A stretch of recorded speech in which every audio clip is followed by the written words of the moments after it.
Welcome back, ladies and gentlemen, LCK Challenger 2023 Summer. I'm once again Atlas, joined by Wolf here, and we had quite a long break because OK Savings Bank Breon absolutely destroyed Live Sandbox Youth. It was a sad time for a Live Sandbox fan, but a great time if you are a Bro enjoyer, which I imagine most of you are. Or a Frim/Taurus enjoyer. Yeah, they true. both had a great series. I thought Enish looked pretty good as well on the Avelios. Like, he played very well overall. His positioning was good, and might be a one-sided night of LCK Challengers on our hands that we have, though, because our next series is going to be, of course, KT Rolster up against Gen.G. And while the scoreline for both these teams is 1-1 each, I think we definitely have a clear favorite in KT. Yeah, we have an idea of who we think is going to be walking away with the win here. Of course, KT didn't look super great, but I believe they were against D+ in their first match.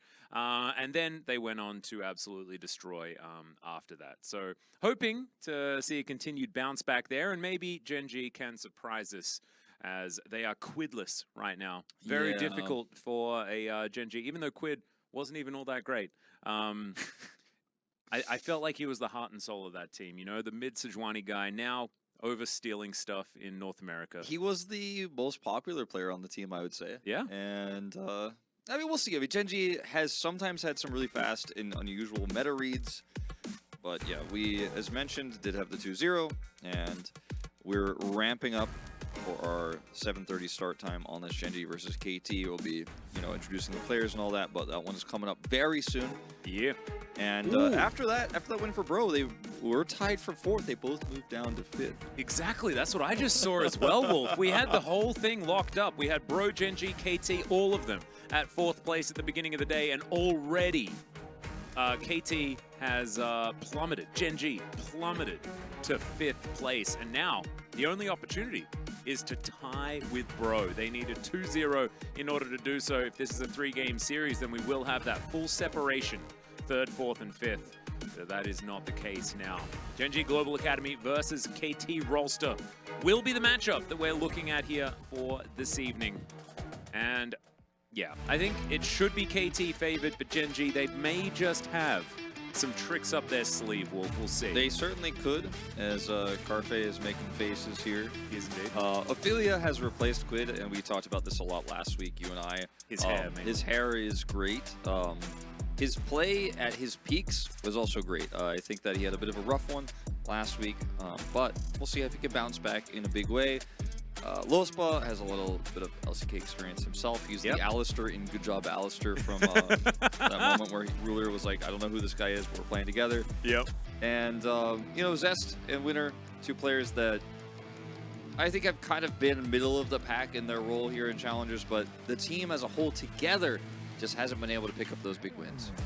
No, I feel like there has been moments for both of these players, but yeah, Zest definitely not really getting the better end of the majority of matchups that he's in, but he doesn't feel like a player that I want to talk negatively about, if that makes sense. Like, he's just been a role player throughout the whole thing, and I think this is a squad that just doesn't really have a star yet, right? Like, Carfe hasn't really got off the ground, and they have had like a few moments here or there, but you can't really like stand up and tell me that they have like the hype of this team, like, right? Like KT definitely in their bottom laner do have that player that they can get behind that can reliably win games. And we're gonna have a look at him right here in the middle of your screen right there. Feisty as well, having a phenomenal season last season. I really enjoyed Wei as well, and even though we did have to say goodbye to Rebel, I think Wei is a great stand-in, so I don't think that it has really hindered KT's chances this season. And they both played all the time too, sometimes swapping especially back end of the forth. season, right? So it's just swapping back and forth in the series for seemingly no real reason except to share playing time between the 2 of them. Hambach also, I think, overall had a pretty good season. There were some low points for him, but I think at his highs, he was a very good Elise player. He's really good at just AP junglers in general right now. His Maokai is very good, so definitely one that I think we'll be looking at in the draft. That was one of the big defining picks of our previous series, as well as a lot of what we saw in LCK when it was left open in week 1. Yeah, it's actually really interesting. These are our 2 teams that also like to go rotisserie style top lane. because we have, you know, Castle and Perfect that have been trading positions a lot on KT's side, and Casting and Zest have also been sharing a heck of a lot of time. And it almost feels like for no reason as well with a lot of these teams. So make sure that you get your Zest time in, that, you know, you get your Castle time in, because it's likely that we're going to have a completely different top lane matchup in our next one, and that may be the last one. You never really know. Here we are, though, into the draft for our first game. KT are on the blue side to start us off, and I believe that means that Gen.G selected red. Because I'm pretty sure that Gen.G are on the home side. I think you're probably right about that. So that's quite bizarre. It is interesting. We might get confirmation, but we saw that did not work out for Live Sandbox Youth earlier. No, as we playing will the see, same comp twice didn't really work. I mean, sometimes being on red side, you get the opportunity to have the free, easy bans. You know you're banning Emilio, you know you're banning Nico, you're probably going to ban Yuumi or Zeri. And then you feel like, okay, let's just react and respond to all of the other busted picks in this meta that the blue side team can first pick. We will see Maokai banned, actually by KT Rollsters. That Hambach angle there gone, and they'll ban Zeri. So that's you know, unusual for blue side, but good news for me. Now, I've always been a KT fan, Wolf, but now I think I'm the biggest KT fan in the universe. You mentioned that we love all of our teams equally. I don't anymore. I am now a KT fan through and through. KT Sante going to be locked in here for Castle. He's very happy about that pickup. And the Lucian was the final ban. Gen.G are going to look at Losper's Rakan. Interesting. Doesn't necessarily mean Zaya's coming in, but with Annie picked up, I have a feeling that it might be. Annie being picked while Maokai has been banned away definitely feels a whole lot better, and I think that we are going to have a very different series to last time. And I think it has to be because we saw two of the same game last time, so it's a bit weird. It's a really easy Aphelios call here. I mean, to be totally frank, I think Aphelios Nautilus is very strong in this position. I also think even like Aphelios Leona, even though we don't see Leona at all in this meta, it's a very safe option here because the Rakan is so fragile. You have a Cassante for pretty amazing frontlining here. Now, we'll see if they just want to go a little bit deeper here and pick up a Cryo mid pick for Feisty. You know, we've seen him enjoy the Syndra, for example, going into Annie, but actually just going to be Lulu to come across here into the Rakan matchup. So not going for more pressure in the lane, just going to be playing it slow, playing it safe. Does raise the stock of picks like Wukong, for example, also in the jungle. I have a feeling that we might just see Gen.G go for a Wukong if it's left up, but I'd highly doubt that it is, going to be. So we'll just have to see where the priority is going to be. There we go. First ban off the rank, and unsurprising as well. But still, a heck of a lot of jungle is still left up, so you don't need to worry about it too much. Feisty's Syndra going to be banned away as well. Yeah, that's, you know, kind of everything we're expecting here. Once the Lulu gets locked in, it becomes very obvious what these teams are going to do. Another Gwen ban, interestingly, here for KT, but obviously Gen.G can now capitalize on that if they'd like to. This Gwen ban makes more sense than the Gwen bans in the last series. It really does. Because this time at least they have Cassante. Yeah, they have Cassante. I mean, you could have gone Sion and Cassante, but it's not very common to have both of those. It will be the Gragas to come through here instead. Ooh. If it's like, imagine, it's like Gragas Nautilus, and then it's like mega flex everywhere all over the map. Man, that'd be cool. Lee Sin technically a flex as well. Hey, there we go. Oh no, so this is like... It's just going to be Lee Sin for Prombach, I guess. No. So this is mid lane Cassante, Lee Sin top, and then Gragas jungle. That's what it's got to be. That's the most. That way makes the most sense. I mean, it could be actually, especially when you see the Sejuani being hovered there. You're like, let's see what Zest is playing. And Zest is like, oh, if you guys are gonna troll a little bit, I will troll a little bit. Oh, shout out to Pinkwood. Oh my God, into the Gnar. Actually, they could play Lee Sin top. They could seriously play Lee Sin top. I don't know whether Castle has put much time into it. I tried to find his solo queue account just a few minutes ago, and I could not find it. I mean, it could be Lee Sin support Lulu mid. Okay. Hey, yeah, see? That's what I'm thinking. I'm liking where your head's at. But of course, I think that Cassante doesn't really care about the Gnar matchup anyway. Yeah. So I don't think he really cares about any matchup. Yeah. I don't even think he cares if his keyboard is plugged in like most of the time. Ridiculous. But anyway, Annie in Ophelia's hands is going to be definitely good for him. He had some struggles in their first series at least. Hoping to see some more practiced player, I believe. Played a fair bit of Annie in that first series, but just didn't really get much of his footing. So needing to find some of those angles, of course, Gragas feels pretty good into the matchup. And as far as lanes go, I kind of like it for KT, but there is a lot of coherence on Gen.G's roster if they get to mid-game for these team fights. Like, pressing R buttons together feels great. It really Diego does. there for the cleanup. I think there's a lot of damage here on this Lee Sin. I also really like Lee Sin and Xayah just in general, because with Xayah's disengage, you kind of get to decide how you want to use your Sonic Wave to collapse in after she's used it. Then you can kind of guarantee that you're going to get value no matter what. Great into Rakan as well. So I do like the Lee Sin, because if you're trying to flank as Lospa and you get found by Hambak, he just kicks you towards the rest of KT, and then your flank is done. You're actually just going to die instantly. So even though Lee Sin's not very strong, he is a gore drinker champion. I like how Chronicler kind of has defined him as that, and like I think that's why he's weak. But if you could utilize him very well, then I think he's strong in a draft like this. Yeah, no, I agree. I'm very interested to see how this one's going to go. So I think there's a lot of inherent value in KT's composition, but so much just teamwork possibilities on Gen.G's side if they find team fights. We found rock and roll, let's go!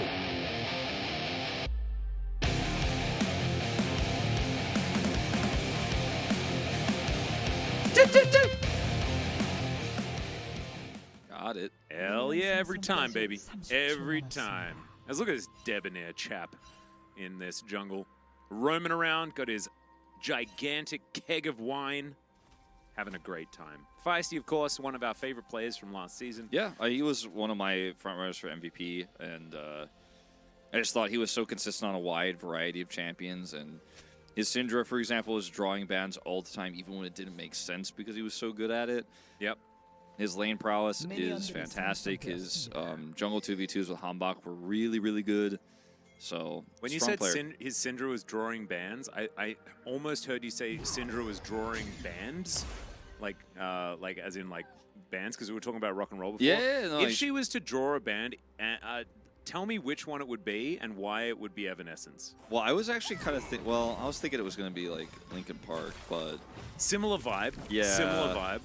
That Syndra is like really about the stuff that's crawling in her Paramore? skin. You know? Yeah, or Paramore. Paramore, yeah. I could see that.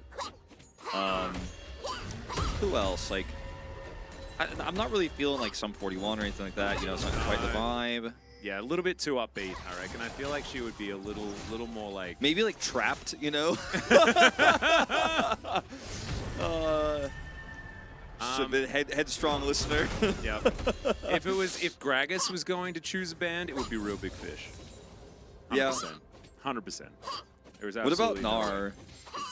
Beethoven for babies? Like the Wiggles. The Wiggles. The Wiggles. Definitely the Wiggles. And that would be there'd be Gnar and Annie both jamming to the Wiggles together. Like in like Rakan, definitely like Maroon 5. Oh yeah. Yeah, he's just a top of the pops type guy. He's like, yeah. I'm like Annie's like see Syndra's picks. No. She's just watching the Wiggles with Gnar. Her and Gnar are just wiggling. Nah, 100% listens to Tool. Oh my god, that's so good. Tool and Spoon. Did you listen to much Spoon? Spoon's great. Not really, no. They had a very silly name. This early game here for Hype and Wei is going very well for the Aphelios. He's just using his Calibrum very efficiently here, and is very rarely even just switching to Severum. He's just poking and poking and poking, probably about to actually swap off. Yeah, this is, it can be a tough lane, especially early, just because you have that range advantage with the Lulu. It's hard to engage with a level deficit the Rakan any Lulu lane, because she'll just buy more for you. And once you have level 3 as Wei, you're like, nope, can't do anything. Mm-hmm. Oh! No, Gragas would listen to Weezer, dude. I was wrong. He's not a real big fan. He's a Weezer guy. I mean, I also listen to Weezer. Me too. On the reg. Yeah, same. It's like probably this year my #1 band to listen to on the way to work. Really? Yeah, I'd say so. Oh, that's a lot of Weezer. Are you one of those people that's like a Weezer fan, but you don't like Island in the Sun because it's not Weezer enough? Yeah. Wow. Actually, yes. Like when Island in the Sun comes on, I often skip it. Actually, that's like you just know me so well, Alice. It's actually a little bit crazy. It's a little bit scary, to be honest. That's one of my favorite songs, mainly because it's from like this like kind of bad 90s movie with Zach Galifianakis called Out Cold, about snowboarders. And at the very beginning of the movie, there's like a scene where this guy meets a girl, and Island in the Sun is playing, and they're in Mexico, and they're drinking mojitos or something. And I enjoyed it. And then the rest of the soundtrack is Jimmy Eat World. It's the soundtrack is goated. It's actually just amazing. Probably doesn't have pink triangle, but hype. Well, that was a good flash. I mean, he's down flash now. Let's see if they can get a kill. Oh, Cafe in so much trouble here as winner. Not going to be able to do anything. There's an army of minions as well. And so Hype getting really angry about the fact that his flash is down. And Cafe almost gets Glitterlance to the grave. That Wei is looking for it there. Is not going to find it, though. No. So both flashes down now here, but Hype will be able to pick up this plate, and a lot of CS being denied here as Carfe has to back. This is pretty massive here for the side of KT. The early laning has just been phenomenal. I mean, we talked about how it is hard for the Xayah Rakan into this matchup, but it's not usually a 20 CS deficit you see this early on, or really at all. So pretty massive, especially if you consider that he now has Berserker's Greaves online, is halfway through his Cull. The cull difference, I think, is actually just so huge. So we're going to have to see a lot. At least Carfe managed to get Noon Quiver. There's at least that. Gives him a bit of extra power in the lane, but it's not going to be anything to change what's going on here. Chicken Nugget bot lane. Chicken Nuggets? I guess so. It's a fair bit of our feathered friends. Oh, okay. Now I get it. I was like really trying to... I was like, Yeah. I don't really associate either of them with chickens, but yeah. No, not so much because that's not the bird. That's not the bird that goes into my mind. No, and like because chickens are the raptors, and then pigeons are Azir. What kind of birds are they? He's like, it's the penguin lane. I'm like, I guess so, man. If Rakan was to be a bird, maybe he's a dove. Because he's like, couldn't be like a blackbird or anything. No, yeah, he's not a magpie. He's certainly not like what's the word I'm looking for? A pigeon. He's certainly not a pigeon. Not much of an eagle either. Doesn't really do a whole lot of damage. Feels like there's more damage to be available. He could be like a kite, you know? Oh yeah, true. He's got like little spiky ears, like the spiky kite tail. Probably likes Mary Poppins as well. Kind of cool. All right. Wei going to slow down Carfe here as he makes his approach. Kind of an awkward situation as Humbug needs to safeguard his way out, and that's just a leash. Gen.G will say thank you very much for both the Rift Scuttler and the Dragon. Winner with the Lee Sin emote as well versus Humbug's Lee Sin. I like it a lot. I like to see that. And Rakan is a peacock. He's absolutely not a peacock. Oh, yeah, no, actually, peacock works. Because he is that kind of guy, right? He's like the... he's a little bit of the show-off type vibe. I mean, I can see it. I mean, look at his cape. Like his cape is peacocky. Yeah, I see what they're saying, but I don't know. He's literally a peacock. He's literally. Cockatoo works as well. I don't think he's literally a peacock. Well, Gatorance, is that canonically he's a peacock? Is that how it works? Then what's Xayah? He's a turkey. He's a turkey. When he walks down the lane, like I haven't played Rakan in a really long time. Does he just say like go go go go go go on his way to way to lane? Oh man. Ooh, Lyrebird works. It's the Thanksgiving lane. Wait, is that like Australian detected as soon as you say Lyrebird? Are Lyrebirds in other countries as well? I know they're in Australia. I don't know whether they're in anywhere else. Have you heard about Lyrebirds? No, I literally have no idea what you're talking about. So that's how I know I'm not Lyrebird's Australian. call can be literally anything. Oh, like a mockingbird. Yeah, it's like a mockingbird, but Lyrebirds I think are louder and bigger. But yeah, if you ever go to a forest that's been chopped down, like Lyrebirds actually make chainsaw noises and stuff, which is pretty scary. Yeah, there we go. Nicodemus, he's right there with me on the chainsaws. That's crazy. I've heard it before. It's actually like, it's uncanny. It's whack. So Hype is going back to lane here, and they did kind of pseudo contest here. Let's see if he can actually stop Carfe from getting down to the bottom lane here. Hambach is, because then that's another plate for Hype, so it feels okay here that they didn't contest. They've now given over both objectives, and while it was a delay of the rotation over, he should be able to defend that plate. And pretty big win here for Gen.G. They're 300 gold up now. Yeah.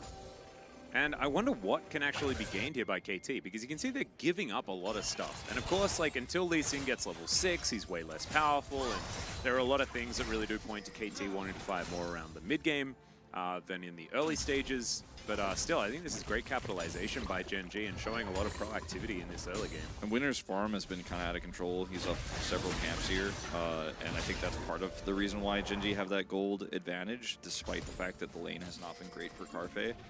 So, you know, I think finding some nice edges here, and he's going to be able to pick up his Divine Sunderer fairly soon here. Did just, of course, buy some components. He's going to be able to pick up some gold from that Rift Token when he does drop it down. And, you know, it's a pretty even game, but it's looking a lot more hopeful for Gen.G than I thought. Not because of draft, but just because of the difference between these two teams historically here. Yeah, and just in general, like what we saw last week as well. Yeah. Gen.G not really looking quite as powerful as KT in the game that KT wasn't playing against D+ Kia. And I think that, like, we have to remember this is Challenger, right? And, like, anything can happen, blah, blah, blah.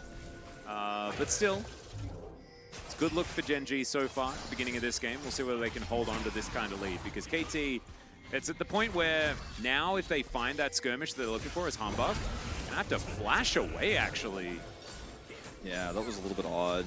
And I'm not entirely sure, like, the first part when he was hovering around Winner, I thought, okay, this kind of makes sense because even though he's a level down, he has Flash Kick, and he can try to then set up with Polymorph for a kill there. But then he kind of stayed around when the rest of Gen.G came over, and he's down a level. It's Viego, who I believe had red buff as well, so just got to be careful about that one. You know, not exactly where you want to be, and couldn't ward hop, so had to flash. Very unfortunate. Too scary. This is the old ward hop and flash. But, like, the fact that he was flashing when he was standing right next to Wei as well, and Wei just kind of was like, I'll just walk out of here, I guess. It'll be fine. Yeah, that was kind of weird. Like, I want to watch, like, we're not going to watch it because nobody died, but I didn't see him actually use his safeguard, so I just thought that he was not in range of Wei and didn't flash, but I guess you were saying he did use it, and that's why he had to flash. He, like, safeguarded and then went over the wall. Yeah, he did. So...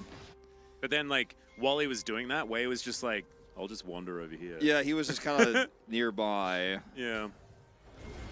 Isn't Valor a Peregrine Falcon? Peregrine Falcons are very similar to Eagles, just a little bit smaller. And Quinn rides on Valor. I think Valor has to be an Eagle. Wait, does she ride on him? I thought she just, like, became bird-like and flew. No. Rides on Valor. Huh. Valor to me! You know? Yeah, but I thought... I mean, I don't play that much Quinn. Yeah, Valor picks her up. Huh, okay. Pulls her down. So I guess, like, she rides him, but it's more like he carries her. Yeah, kind of like if you were to imagine, like, the Eagles picking up the hobbits at the end of Lord of the Rings. Okay, I just always imagined she was kind of, like, flying randomly. I mean, that's what it looks like. Yeah, so... It makes more sense with the attack animation and stuff now, too. Ooh, first strike gold? There we go. That's high value. Plus 37. Second Drake goes to Gen.G as well. Like, so far, KT haven't really started doing anything outside of Castle now hitting Zest with some buttons. Apart from, like, there. Kind of misses everything. So went all out, and they both just teleported. And Castle going to have to go back to the drawing board on that one. Did have his... Iceborne Gauntlet, his Frozen Fist, already put together. Frostfire Gauntlet, sorry. Yeah, and Sunder is done now for Winner. Like, he was able to pick the additional gold up right from the charge of the Herald, and now he's so significantly ahead in camps that, like, Humbug just can't challenge him. He's still level up, and things are just not looking great for KT anywhere right now. Small leads in the mid lane, and there was a lead, of course, for Hype in the bottom lane, but that's now faded away. So... It's quite bizarre to me to see Gen.G kind of play better suddenly out of nowhere, but I mean, they're handling the early deficit they had in bottom very well. The objective control has been very clean. Yeah, it's working. Whatever Gen.G's doing, it's working, but I think so much of this has to do with KT really not doing much. in this game so far. And with a Lee Sin, like, this is the time, like, you hit level 6, then you want to be going and finding these angles. And you don't want to be flashing away from the enemy jungler at that timing, which is, unfortunately for Humbug, what happened. Yeah, and even though Viego is very strong, like, you picked this Lee Sin into the Viego. You were confident about being able to navigate this matchup. We can see that Winner is trying to prove that wrong, as he's, like, so many camps ahead of Humbug right now. Yeah, it's we need to see KT just find some confidence to go and do a thing. This is also, at least for today, I didn't keep track of all the builds yesterday, but the first time we've seen a Aphelios move away from the Storm Razor, actually going Kraken Slayer first here. No longer a mythic item, but I like this for Hype. And Hype is a player that you just know that even though it's not going KT's way right now, if it's a 1,000 gold deficit, he may just remedy that by having an amazing team fight later on, because he's that cracked of a player. Like, he's that kraken of a player, know what I'm saying? Because that's the item that he chose. That's probably what put the word in my head. There we go. All right, this is not the Humbug play that we were asking for. As he's going to get Wildly Growth. And this on is the cue flank after he with gets the over that flash. wall. Yeah, this is a great angle for the Annie. Castle, I think, has a bit of an inkling as to what's going on, but he isn't actually going to blast going over there. And it looks like Shirley will belong to Gen.G. So far, 100% monopoly on these neutral objectives. 4th of the game in the hands of Gen.G. Winner collects the eye. We'll see whether they can collect a turret for this one, because first turret blood would be huge. Feisty trying to get it down here towards the bottom side, but he doesn't have a lot of minions remaining. Yeah, we'll get another wave coming through, though, and looks like he is winning the race versus Zest at this moment in time. Tibbers used here, so another engaged tool gone now for Gen.G, and it looks like Feisty should win this race. Zest not even going to commit to it as Castle is rotating over. So Gen.G heavily committing to try to control mid there, and aren't going to get a whole lot out of it, except the Herald, of course, that they will drop down, and it's not going to be enough on its own to kill this turret, but they do have a wave, they do have a bear, and actually that should be enough. Yeah, they will definitely take the turret, but first turret blood did go to Gen.G, so as far as like the turret play is concerned, they're actually doing fine. As another charge comes down from Shirley, and that will put it into Gen.G's favor well and truly. And they're ahead in gold, and if we have a look at the compositions, like, I think you're pretty happy about Gen.G's comp moving late, right? It's Xayah and Aphelios, both of them scale just fine, but the Viego scales way better too than the Lee Sin. 100%. And he's already so ahead, and like he somehow just keeps getting more ahead.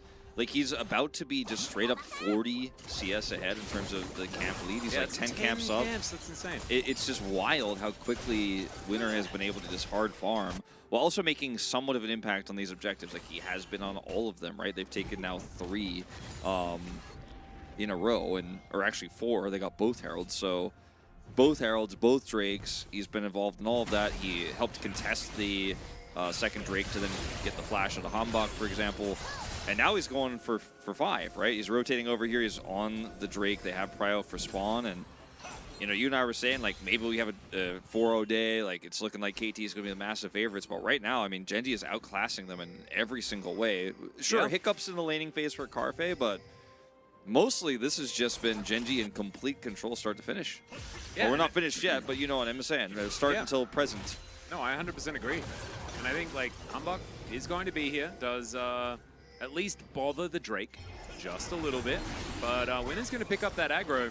And now Castle holding in the wave in mid lane. Zest with a great Narbar position. And Lospa looking for that flank angle. Good wards for KT, but they haven't spotted the Rakan just yet. Feisty here, though, on the flank. Yeah, going to try and find it here. Phenomenal wombo combo comes through for KT as Lospa tries to get the work done. They do manage to take down the Cassante, and Feisty is so low. Zest survives for so long, and he'll get out as well. And Gen.G pick up the team fight. It's not even close, and they'll get another dragon. The beginning of the fight looked so good for KT. The engage from Feisty was amazing. The follow-up ult from Height was really good, too, and his positioning in the fight looked like it was just going to be unbreakable, but ultimately Zest gets in there and gets the work done. And this is Zest, by the way, who's interrupted, unable to actually get his Gnar until late into this fight, but when he does pull it off, he gets the double knockback here. Losma pushes Hype away from the fight, so even though Hype is exactly where he wants to be positioning-wise, in terms of the damage he's got too with the red-white guns,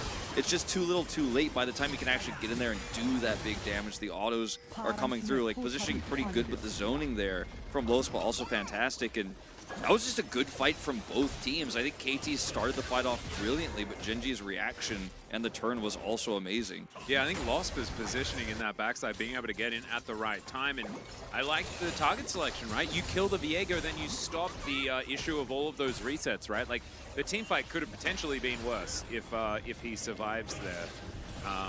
Although, the only way it could be worse is if Wei also died.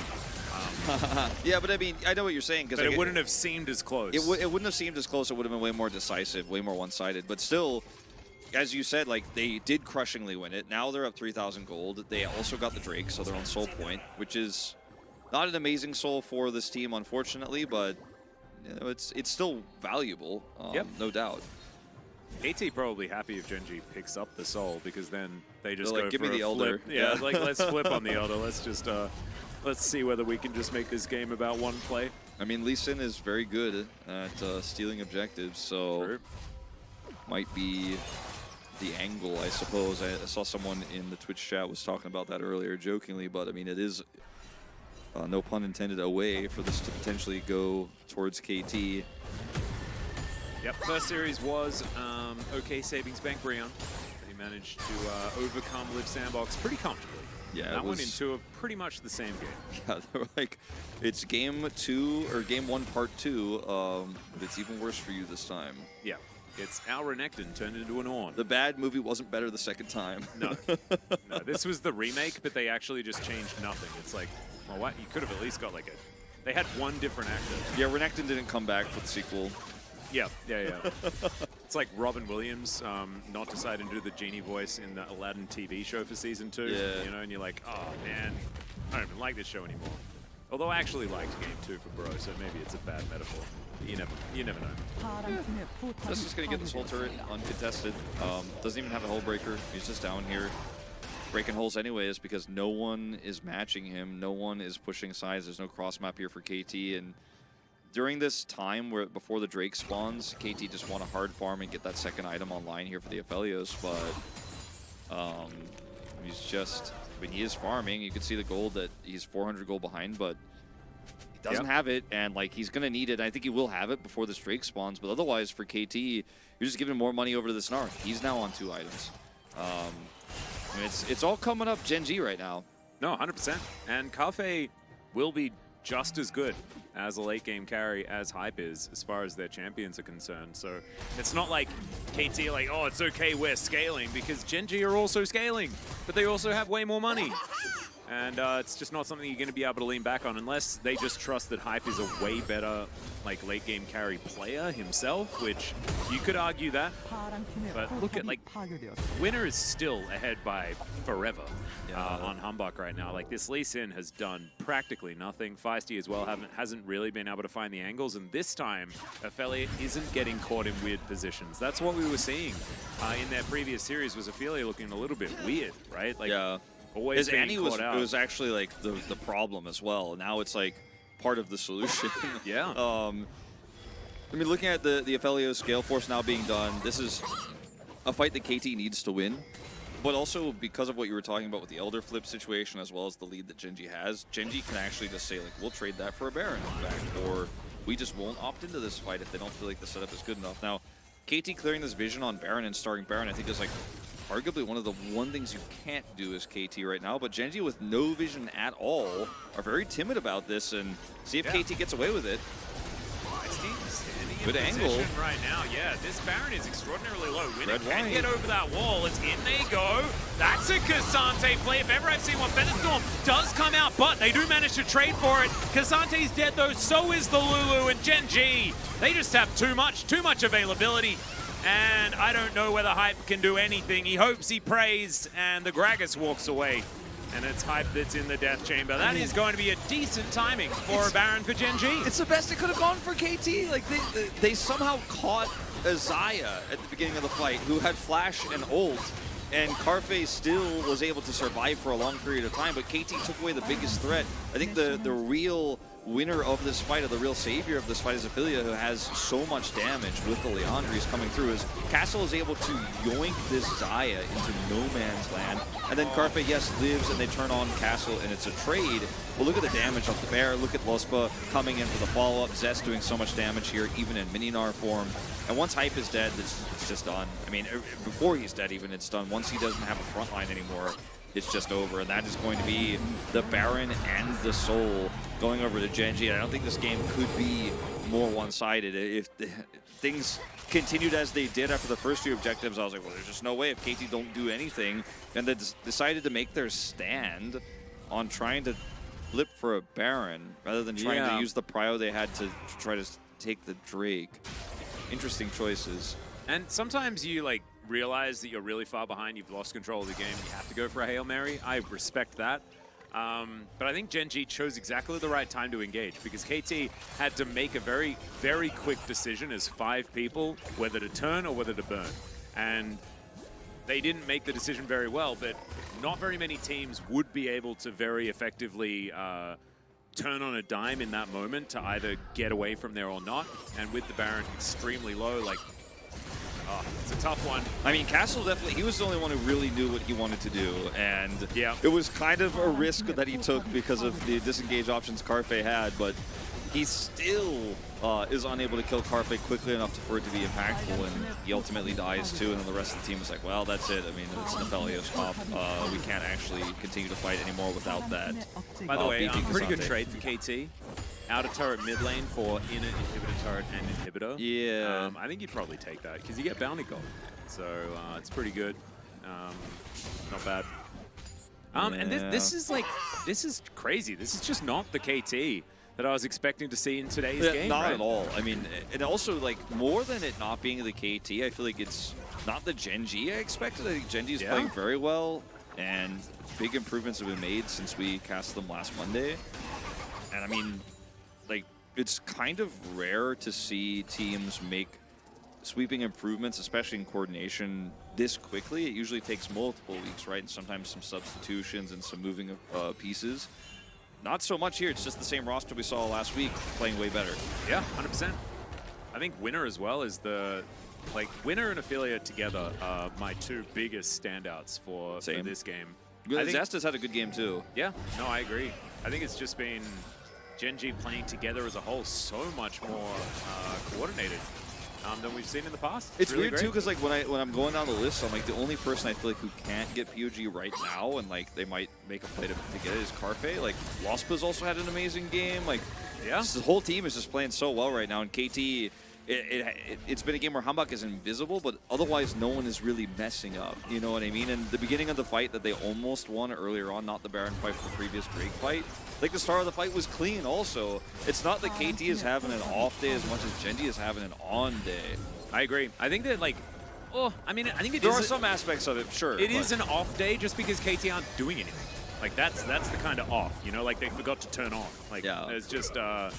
it's not really working. As Hype is like just dealing with over here, a full pack of minions trying to deal with the Nexus turrets. And Gen.G, is this just going to be like Gen.G cruising through for a victory? Like, this is so textbook. Cookie cutter, just I'm way better than you. And that's not what I was expecting from Gen.G today. Yeah, and because there were so many objectives taken so freely for Gen.G, and it was done so quickly, it doesn't actually feel like we're 27.5 minutes into this game, you know what I mean? It feels like we're like actually sitting at like 23 to me. I'm like, wait, can they end right now? It's way too early, but we've actually gotten to a stage of the game where now Carfe has 3 items, right? 3 items for Ophelia as well, 3 items for the Gnar, who's picked up so much money just from hitting turrets. Man. He's going to have a GA before this game ends if they win another fight. CS up. Yeah, it's wild. Against the Cassante, I mean, Gnar is one of the better matchups in the Cassante, obviously, but like, usually with the Lee Sin, like, the Gnar is under threat. The Gnar is just not just sitting there killing minions and taking down turrets. Yep. And 2 minutes until the Elder Flip, so KT could still win this game, and it would be very KT if they were to win off an Elder Flip, but... He has the biggest goal lead in the game because of that 70 CS gap, as you could see. Yeah, no, it's gigantic. And Castle has just not really been able to find too many angles. Like, yes, he managed to get that great engage. Didn't have enough damage to one-shot Carfe, though. He managed to get that Feather Storm off. I think that's actually kind of a big deal. because they had to extend even further during the time that he was up in the air, untargetable. And it's just what happens when your mid-game composition does nothing in the mid-game. Because like you look at Gragas, Lee Sin, Lulu, all of these things have these level 6s that are very, very powerful if used correctly. But now they're looking at Hype and they're like, hey man, can you just carry in the late game? That's your job, right? And he's like, have you seen the enemy team? Yeah, it's... For me, I'm kind of deciding now between Winner and Lospa for POG. And then, like, Ophelia is also kind of honorable mention. Like, I think it could be him, too. His plays haven't been as flashy. He has a cool KDA. Like, he's 100% kill contribution, 305. But, like, it's a team effort, man. It's going to be a split vote for sure. I think it's Lospa for me. I think it's Lospa for me, too. Because if you're Rakan, into Lee Sin, kill like, contribution is, like... That's pretty huge. All right, there's the flash from Ophelia. Immediate cleanse from Hype does get him to relative safety. Knock up onto Humbug, but Gen.G can just back away now. As Castle, oh dear. He was doing the chess move, you know, where you swap around and stuff like that. And unfortunately, that left the king out to... Well, I guess like the Nexus is still alive, huh? Yeah. You know? Yeah. Well, he's not. He sacrificed himself. KT got like a full wave in mid of minions. All right, Feisty, you don't know about that one. He goes golden just to watch his mistake as Humbug. Oh dear, Lospa will break the stopwatch because he took an ultimate from the Aphelios to the face as flashes come out. Wei wants nothing to do with this. As Feisty's like, come back and save me. And he's like, nope, not going to be able to do that. Wild Growth going to be used there to try and stop Zest, but there is no turret here, Wei. You are very dead. He's going to stop. Level 18 is Zest now. This game is wild, man. This is an impressive game from Gen.G, and it's KT Rolster there absolutely dunking on. Yeah. Like, absolutely destroying, annihilating. Hype is trying to get Severum to heal, and Feisty was like, Wild Growth me, and then Wei's like, no, I'm going to use it on myself to avoid dying for maybe 1 second. All right, I'm a Lospa voter. I'm going in. I think it has to be the boy for me as well. I think he was just peacocking too powerfully, and he looked absolutely fantastic while doing it. So I think it was a hard turkey from him. It's a what was? Did they have bastings? Like, what was the accompaniments? Was there any of that? What's the sweet potato? He got 3 strikes in a row, man. I just wrote sup in the chat. I hope someone doesn't just say no much and then forget my vote. Gen.G really showed the pecking order. Yeah, I like that. Hey, Quildest. I like that your name has somewhat of an avian vibe to it as well. Xayah is just the partridge in the pear tree. Yeah. Yeah. Not all the rest of the gifts and the fun stuff in the song. There certainly were no 5 golden rings for KT. Nope. No. Rakan's like all of the days. All of the days. And he played extraordinarily well. And that was also like, remember Rakan was first pick on red side as well. And I really like it when teams pick something very high priority and then it works.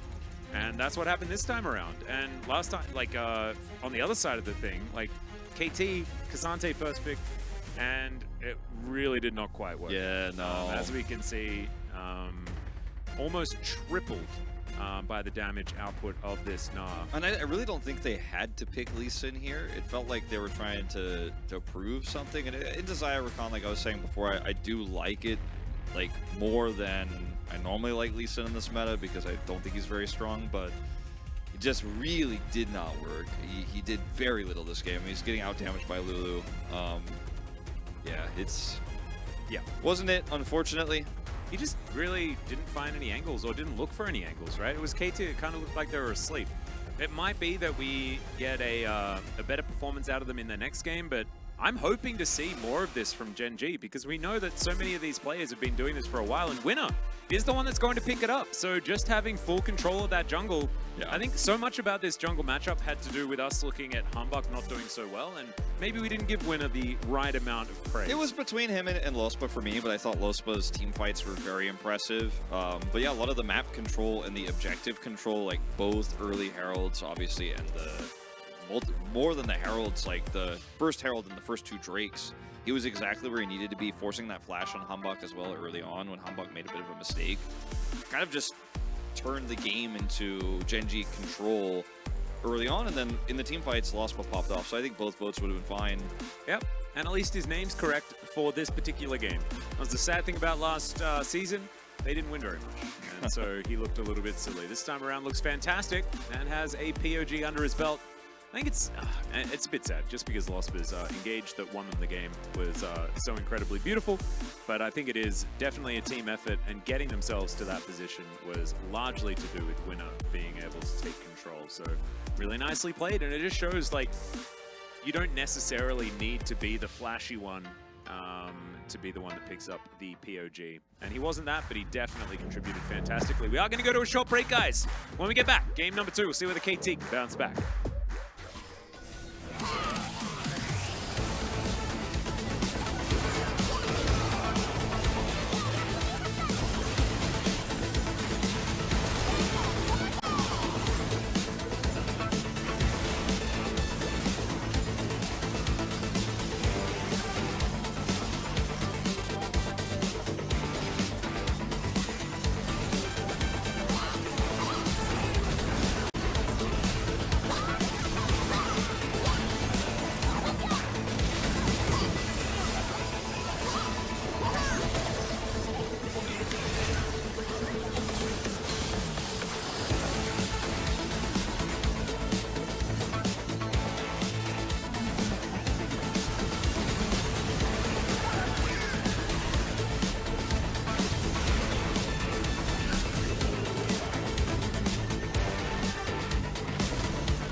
Welcome back, ladies and gentlemen, to LCK Challenger Summer 2023, proudly presented by Uryunheng, or Urubang.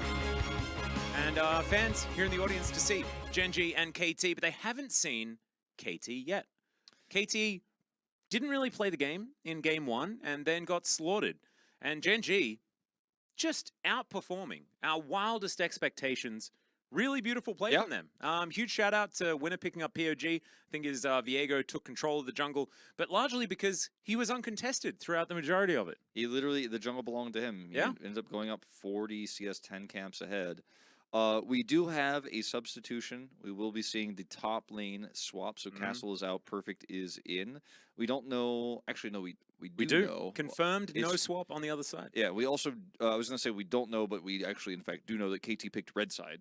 Oh, yes. It's not on our, like, official thing here, but I was told, I got the inside info, they picked red side. So that's also kind of unusual. I like it, though, because I think switching it up is a good idea, right? Like getting counterpick, perhaps, like not allowing Perfect, who is now coming in sort of fresh-faced and stuff like that, not allowing him to get counterpick is actually kind of cool, I think. But otherwise, I think that it's looking a little bit dire. We'll just have to see what Gen.G are going to be able to bring out on the blue side, whether it is going to be an ace in the hole that KT has to lock away for that 5th and final pick on red. Yeah, I wonder if KT want to do some like Scion shenanigans here and try to get ahead in the laning phase, because the early part of the laning phase was very good for them. Carfe really struggled. Maybe if you pick the Scion and kind of disrupt that lane, maybe you can get somebody ahead like a Lucian or a Draven. Maybe that's their idea.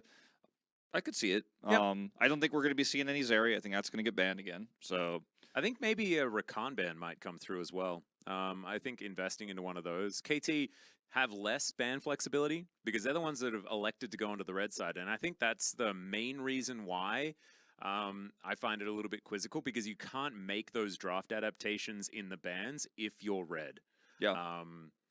They're just going to have to pick up the the slack, right? And Perfect going to come in. I think Castle had a pretty weak performance, to be honest. Like, I know they were probably going to switch these players anyway, but I think they're probably happy to do so. Yeah, I was going to say the same thing. I think he wasn't the reason they lost, per se, but, like, he also was not having his best game. But you could say that of pretty much every player. Maybe not Feisty, but Feisty actually had a pretty good one, but everybody else was struggling a little bit, and Gen.G has looked a better team. Feisty had an okay one until it didn't matter, and then he completely messed it up. But it was irrelevant because they were so far behind. But let's see what happens here in the draft, Wolf. Already, the blue side Lucian takeaway is going to come forward. Just to remind you guys, our first round of bans involved Maokai, Vi, Zeri, and Milio, Nico, and Lucian. So Gen.G holding on to the Lucian ban. Yep. Voodoo forcing Castle had a good engage on the Baron fight. That is true. He almost killed Carfe. Yep, that was true. I think a lot of that on Carfe, but still was a trade. And anyway, we don't want to talk about game one anymore, as we see Lucian, as you mentioned, and Jace. So not banning away the Draven. So that's still an option for KT if they are thinking the same thing that I was thinking as maybe a red side potential. It looks like Gen.G is at least considering that Lucian pick. So Nico gone, Milio I think will follow here. Ooh, Cassante actually banned, so changing it up a little bit here. Still a very strong ban on red side. Yeah, not wanting to see that one first picked. And the interesting part about the last game was Milio now going to be banned away, but Yuumi was left up and available. And now Zeri or Yuumi are going to get through. Of course, we've seen Yuumi's played alongside Aphelios and things like this as well. We don't necessarily like that as much, but could be a possibility. 10 seconds to go. We'll see whether it is going to be the Pikachu-like person on the bottom side, or whether the cat is getting slapped down, and it will be Zeri banned away. You Shock like Pikachu.jpg. Yeah. What? They banned Zeri. Ooh, Vi is open. That is a very good point, Ludo. And I don't know if you want to first pick it right now, because you don't know what AD carry hype is going to play, and it could be, like, if you knew it was going to be Aphelios, I think you'd be happy to pick it here, but it might be Draven, and then, while it's still not bad, it's not exactly what you're necessarily looking for in your draft. I do like this Gragas pickup early. Very flexible favorite pick as well. Yeah. Let's see what KT grab here, because I think we're going to find out what the AD carry pick is. Like, they could go themselves for something like Draven and Vi, and then be like, all right, well, we have a lot of setup to get those cash-ins, and then look for the Scion pick on 3 if they want. Ooh, Vi Ahri also. Vi Ahri also sick, yeah. And you hide what your game plan is on the bottom side of the map, and you can play reactionary based on what Gen.G locks, and I actually really like that. I think that's... Or just Vi Rakan. Because you can play Vi with a whole lot of things, and it's absolutely fine. She enables a lot of more early game prio mid laners, so I'm kind of okay with, stealing away the bottom lane options. Is that's Xayah locked in? Yeah, that's not what I expected. Yeah. It's funny because of the way we do challengers, like you can't tell which one it is until it's locked. Yeah, Aphelios Rakan. Like, why not pick the Rakan? Yeah, that's a little bit of an error, I think, here from the side of KT. Now you have a weaker Xayah lane. They have the Rakan engaged with Gragas. And what support are you going to pick that's going to make this vibe better than what Rakan could offer? I thought that they just had the wrong thing loaded up. Like, I thought there's no way that you lock in Xayah. Yeah, it's. I'm also with you. I don't think it's the right move. And I mean, the only other options here were going to be Nautilus or Leona. And since Leona is not really played right now, Nautilus is definitely the one that you. It's Wei as well. His Nautilus has been really good, especially when he first started playing for KT Challenger. So yeah, I guess there's that. But still, it doesn't feel good right now. Yeah, it does not feel good if you're a KT fan. And Gen.G here going to lose the Viego, so that's a nice draft adaptation here. Since they do commit to the Rakan rather than the jungle, you can lock that one out. Talia, an interesting choice here, rather than banning the Ahri. Yeah, that's a ban you could make. And now either Ahri or Syndra get through. Yeah. And you're happy to have either of those because, you know, Feisty Syndra is very good at the champion, and then Vi Ahri synergy is the other one. Annie is still available for both of these teams to pick up here, and I think if they ban Ahri, then maybe KT just go, or sorry, if they ban, if they ban Ahri, they pick up the Annie instead of the Syndra at first. Jax ban, well, they already have Gragas, so some interesting bans here for Gen.G I don't really agree with that much. Ophelia just doesn't care about what Feisty's playing, I guess. And because like they leave Ari open, and that's just that. Huh. Well, I mean, the beginning of the draft went really well for Gen.G, and then they kind of just like. Okay. I think this draft is trash. What is happening? Like, what are we doing? I mean, look, Kindred and Swain have some synergy, obviously. Oh, but, and Gragas Kindred, a lot of synergy there too. Yeah, but this draft has so many conditions that have to be met in order for it to work, and then now they're gonna have the Gnar counter pick into the Gragas. I actually think that they've just demonically ascended. They just like throw away 2 bans. They've just chosen Violence Wolf. Like they just don't care. They're like, this is the draft that we want to play. It doesn't matter what they're playing. Play some champions. Well, whatever. Now the Jax ban kind of makes a little bit more sense because not because Jax is bad into Gragas, but I think side laning demolishes Gen.G's comp. They just cannot deal with it very well, so they got rid of that. The Taliyah ban. Taliyah's pretty decent into Swain, but fortunately for Gen.G, like the Ahri was always what they were going to pick, so it's kind of weird that they banned that. They could have just banned the Ahri and seen what KT did, since the KT were going to show mid next, and then save the counter pick for the top lane. I don't like the bans that much, but you could see probably why they did it, because they had this plan in mind. Taliyah is also decent into Kindred because you can knock people out of the ultimate and stuff like that, but I think overall KT has a lot more threats here, and if the Swain doesn't get good time in a team fight, and if the game isn't slow-paced, I think KT just have so much more agency. That being said, they had some last game and they did nothing with it, so I just don't know what to predict here. I do think that Gen.G's bottom lane is in a better position this time around, right? They're not dealing with Lulu or Felios as Xayah Rakan that can struggle a little bit in the early few levels. Will now, be able to deny the Rakan from the Xayah and have it with a Felios and this composition, right, that does play very well. We saw that Losper is in pretty good form today. So if you can find some more of those angles, then man, the team fight from Gen.G is just glorious. And you may not even necessarily need to worry about Carthay being out of position. Like, he has sometimes had these moments. They've got a backup AD carry. They've got a lot of damage all over the place. The last thing I'll say is the one thing I hate the same way that Valdez hates blast cones is Swain. I just think he's so conditional. Not a big fan. Well, so I'm biased. Let's see what he can do, even though Wolf doesn't like it.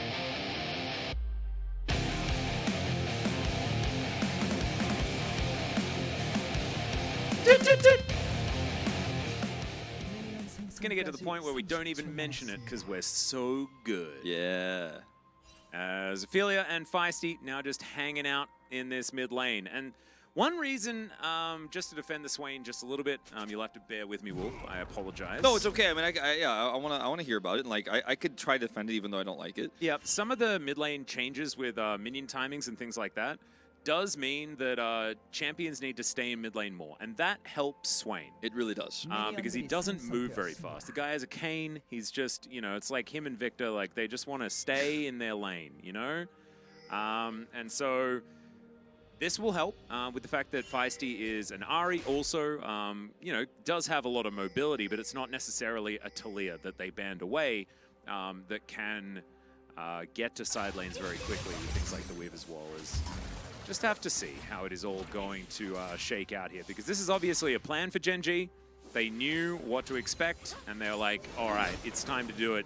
It's Kindred Swain time. Yeah, electrocute Ahri in this game. It feels like it's been a while since we've seen that. Actually, we've seen so many different other variants of Ahri. Yeah. Unsealed Spellbook, the more popular one last season. Now we're even seeing Fleet Footwork Ahri from Faker. So yeah, that was a cool one. Yeah, I thought his game was really interesting on the Ahri in particular.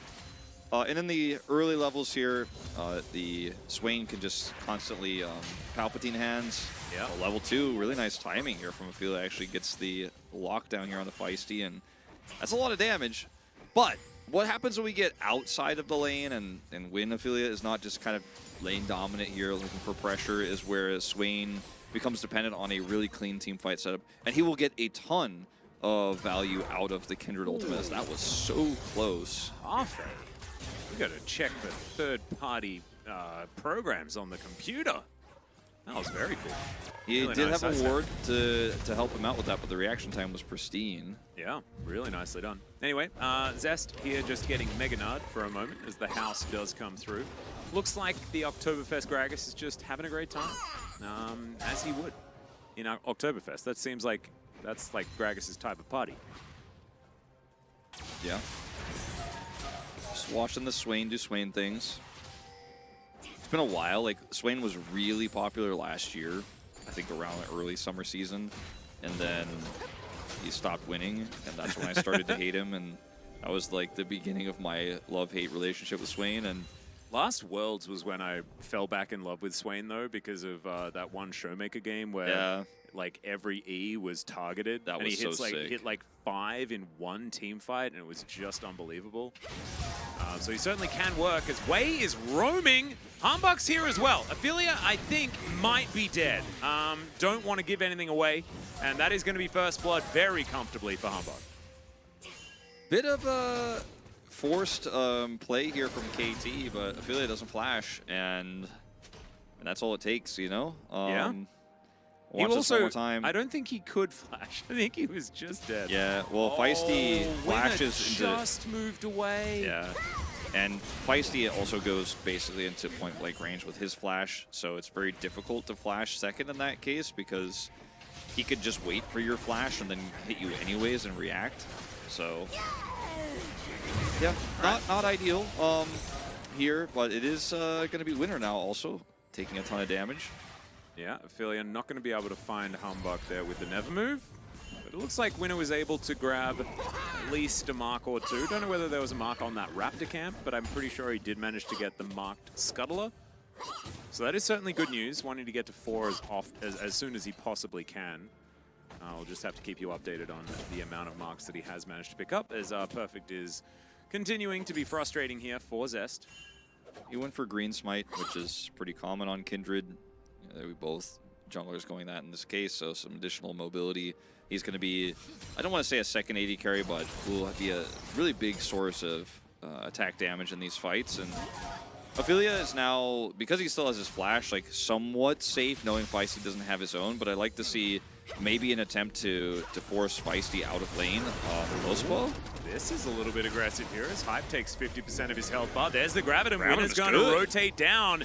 And now Wei could just be the target as Winner just dives on top of Hype. There's the flash and Winner just grabs it. Wolf is going to tear him apart. Shout out to the man on the desk next to me as Wei could be the next one to fall. Lospo will go down first though as Carfe just gets into the brush. He's really dead, but he will be able to pick up a kill. And in the end, I think it's an even trade between Gen.G and KT. Probably more than KT should have got in that moment. Definitely way more than KT should have got. I think a little bit of greed here coming from the side of Gen.G here, splitting to try to get both kills. Successfully do so, but with KT's reaction there on the rotation down, they trade one back and are going to be able to get this Drake here. So first Drake of the game going KT's way. And you know, it was a clean gank. I thought we would see more pressure in the mid lane, especially because Ophelia has Flash Never Move, and that is definitely a way you can set up to kill this Ahri pre-6. Now Feisty has 6, so that opportunity is a little bit weaker, but you can see how heavily they are committed. It's a really good engage from Lospa. The Gravitum follow-up here is fantastic, and you can see there's a moment where they're like, oh, I guess we kill Nahus, and suddenly Winner is like, no, actually we kill Hype because he stayed, and he does not have ult. Really good flash here to follow, so trade a flash, they get kills. And then maybe here you just say, you know what, maybe we let Wei go because they don't have vision in this brush. Yeah, I think you cut your losses at that point, as Carfe really desperately wanted to get that one kill. But that is not going to do it. So if they had just walked away, then it would have been a kill. They would have had lane priority, and now you can see that Hype has a 2-wave lead or something like that here on this bottom side. And sometimes it's those rushes of blood to the head that really do separate our LCK and LCK Challenger teams. Gen.G falling back into that habit just a little bit. But the real thing that we need to focus on is the fact that KT are actually doing things. Yeah. Like, imagine that. That's not the KT that I was promised in the last game. Yeah, that's definitely not what we saw in game 1. As Perfect is trying his best to do Gnar and Gragas matchup things, to get some hyper procs.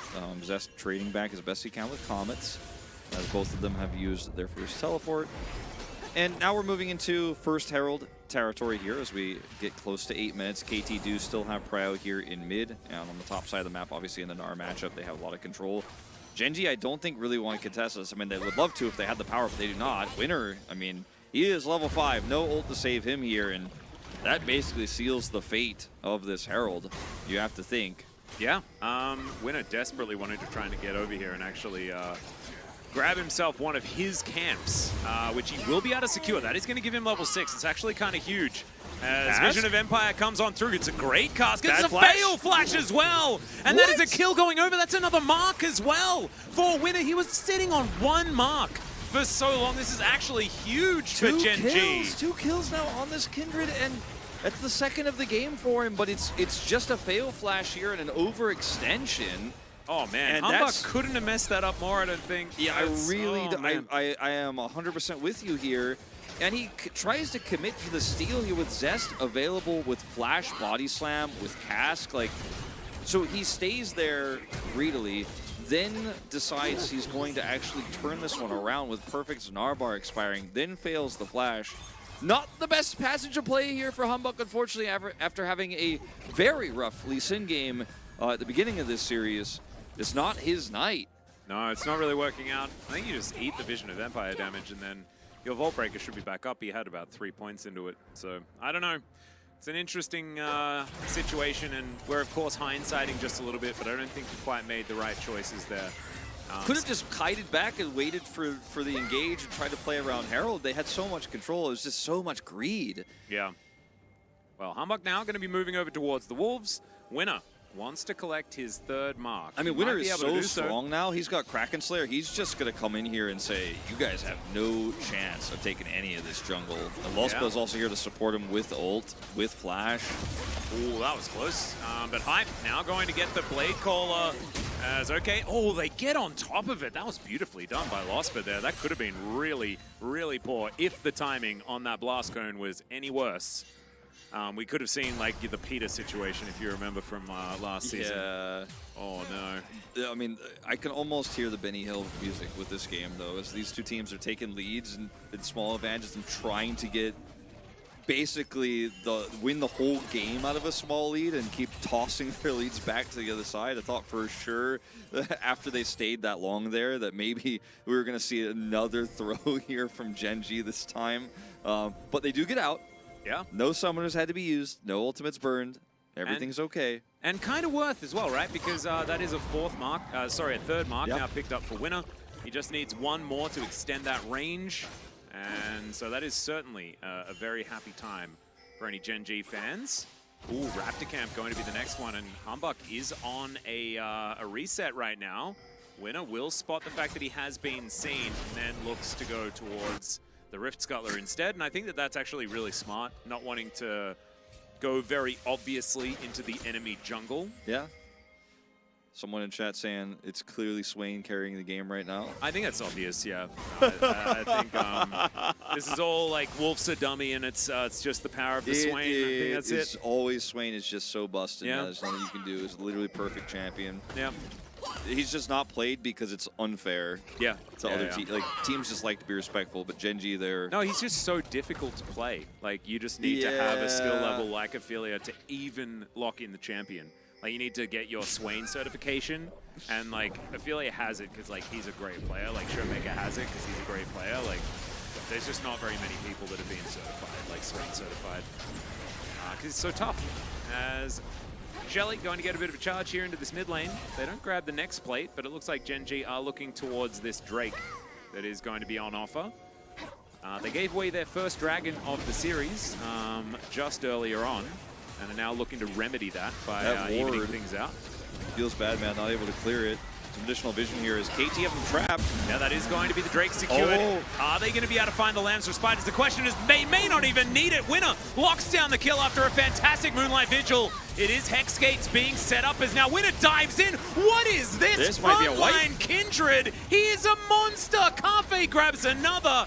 And Gen.G, what did you have for breakfast? I need to know because I need to try it. It was so decisive the way they took that fight, and Lospa, again, just is popping off on this Rakan pick. And it looks like KT are like, all right, well, yeah, you guys are going to get the Drake probably, but you're all locked in here. But Hype is so far away, he can't actually damage this Rakan, who has a great knockup into the charms here, and he gets to walk away for free. By the time Hype shows up, the fight is already over. He has to try to stay alive. He's caught by the Never move here. In Winner, like I mentioned before, he is just so strong with that Kraken Slayer. He can just be up in the front line doing all that damage.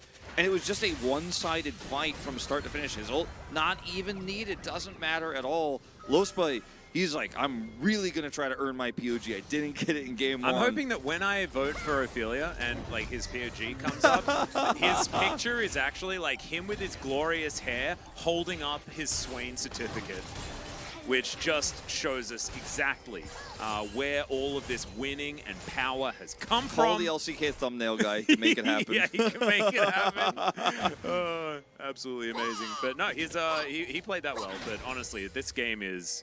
It's feeling like it's just about Ophelia. 5 stacks! He has 5 stacks now! Good lord. That's a scary Kindred. Yeah, she shoots real far. Yeah, no, she only needs 1 more, and like that range is just like nuts. I think it's like 750 at 7 stacks. Yeah, she can shoot into Challengers Week 3. Yeah, no, actually, seriously. Like, if you're Gen.G's next opponent, you have to be worried as well. Yeah. Because you could actually just like drop games without even noticing. Yeah, it's like they like get into a game. It's like, how am I starting with 1 death? Yeah. How are we already 1 down in the series? What's going on here? Well, as it turns out, Ophelia played Swain. I mean, because Winner is in such a good spot in this game, and he's taken so many of the jungle camps away. He has 4 kills, which is quite significant. But like, once again, Hambach is invisible. He made 2 really big mistakes in the early game, and now he just can't even farm safely. Yeah, he's 40 CS down now. Yeah. And we were talking about 30 being bad, and it was like 25 minutes in the last game, and now it's like 15 minutes, not even, and the lead is even larger. Just like, it's just extraordinarily impressive from Winner, I have to say. And look, we have to talk about the fact that this is Kindred. She is probably one of the most snowbally champions in the entire game. They're going to try and kill a Swain. Let's see whether they can. Remember, certification is in. Does he have a stopwatch? The answer is no, and so he's dead. Maybe we're rescinding. Hey, how many did it take to kill him? It took 4 players to kill him. Hey, that's true. And they're going to get a turret, maybe 2 turrets here. Actually, second charge. The officers are coming on over, and he's like, look what I got for this. You are not... What is that barrel? Party cask! Yeah, too much time at Oktoberfest, I think, for Zest here, but that's fine. They are able to grab themselves another charge. So the Hype is going to be able to get this turret, which is massive for the Xayah here. At least they're getting something back. But yeah, that's part of the Swain certification, is to be multifaceted and be able to make cross-map plays, you know. To be able to say, yeah, my team is going to get 2 turrets for my death, and identifying that and just being Swain under a turret. Yeah. And not even buying stopwatch, knowing that you don't need it for your team to get all that money. Then you save on the stopwatch gold as well. And he can't afford a stopwatch anyway because he's also 40 CS behind. As we can see. That's just a trick of the eyes. He's actually ahead. It's a bug. I like that. A trick of the eyes. He's been giving the money actually to Winner. To be honest, like that's where all of his CS advantages come from. It's all actually not real. Yeah, he's not struggling to buy his Merc Treads or anything like that. He's actually just, he'd prefer not to. He wants full build. Yeah. His Leandries, which I assume is what he's going to be buying next, is a little ways away, but, you know, we'll get there. Polytoad has it. He has 1,120 CS, but the display only shows 3 digits. Yeah, they took out the 4th digit. Well, it's actually 1,245. Yeah.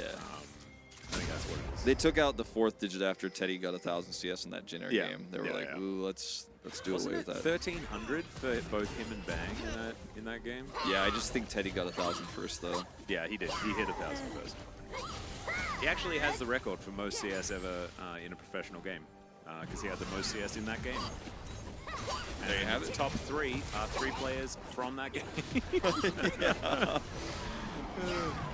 Ridiculous. KT are going to be able to grab this top outer turret, but Winner is going to be able to take this dragon. And, oh man, the Kindred is already a problem. The dragon is pretty valuable. Yeah, the fact that she could just do this by herself And Kraken Slayer is not a mythic, so Yeah. it's actually a huge spike for him to pick it up as quickly as he has for his camp clear timings, how much damage he does to single targets and objectives. And now then when he gets gets Trendy Triforce, Force? yeah, Oh, it's like, ooh, like it's just not, like I can't even fathom When I like saw how Kindle hard it is going Gem, to be for I was KT. like, oh, so he's going second item BT. That's sad. Where's the mythic? And then it's Nah. Triforce. I'm like, oh, Triforce. Giga Chad. He almost has it too, by the way. Like he has all the components. He just has to finish it.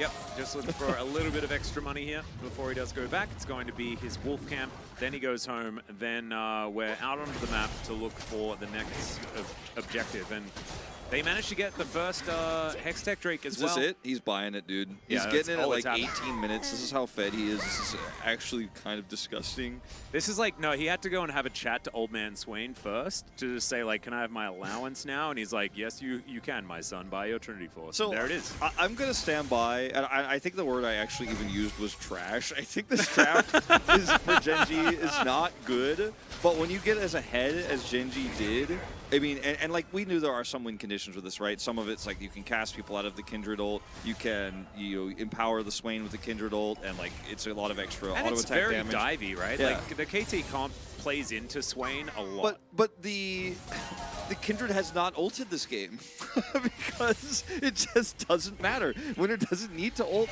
It's not important. It's not relevant. He just does the shooty shoot. He chases him down, and it's like.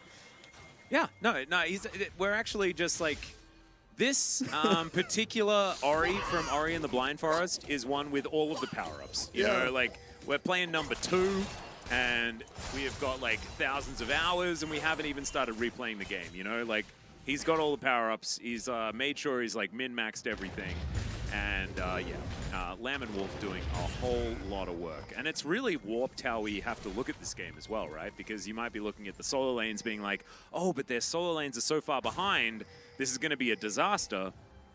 They have like an extra money sink that is in their jungle, and Winner is not going to be like a lot of other junglers that are just... He's a carry. He's just straight up a carry. We've just got another money sink, and it's Zest, really, that's kind of the jungler in this game, I think. I mean, Winner is like weirdly the 80 carry actually in this game now. Like, he has the same amount of items that Carfe has.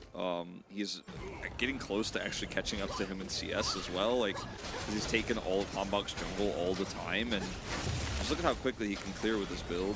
Yeah, and like look at the CS numbers. Like he has more than his mid laner, and he's even with his top laner. And like all of them have the same basically. Both of the solo laners also are going to be playing supportive roles in this game. I mean, obviously Swain kind of always is, but the Gragas with Everfrost and cooldown boots is just here to help set up both of these 80 carries for success. And I mean, it doesn't really matter that Gnar is ahead. It's Gnar who's an engaged tool with a kind of dive pick-based comp that KT has, but unfortunately, when there's a Kindred that stops dive, as well as a Kindred who will just kill the divers before they even close the gap because of how fed she is, I just don't know if there's really a way back into this one. If you look at the gold lead as well, like you're saying, you know, it's really only 500 gold. But where it is on the top carries here is the actual problem. The Aphelios is in a good spot, the Kindred's in a good spot, and the laners are just low econ. They don't need high eco to actually be relevant in this game anymore.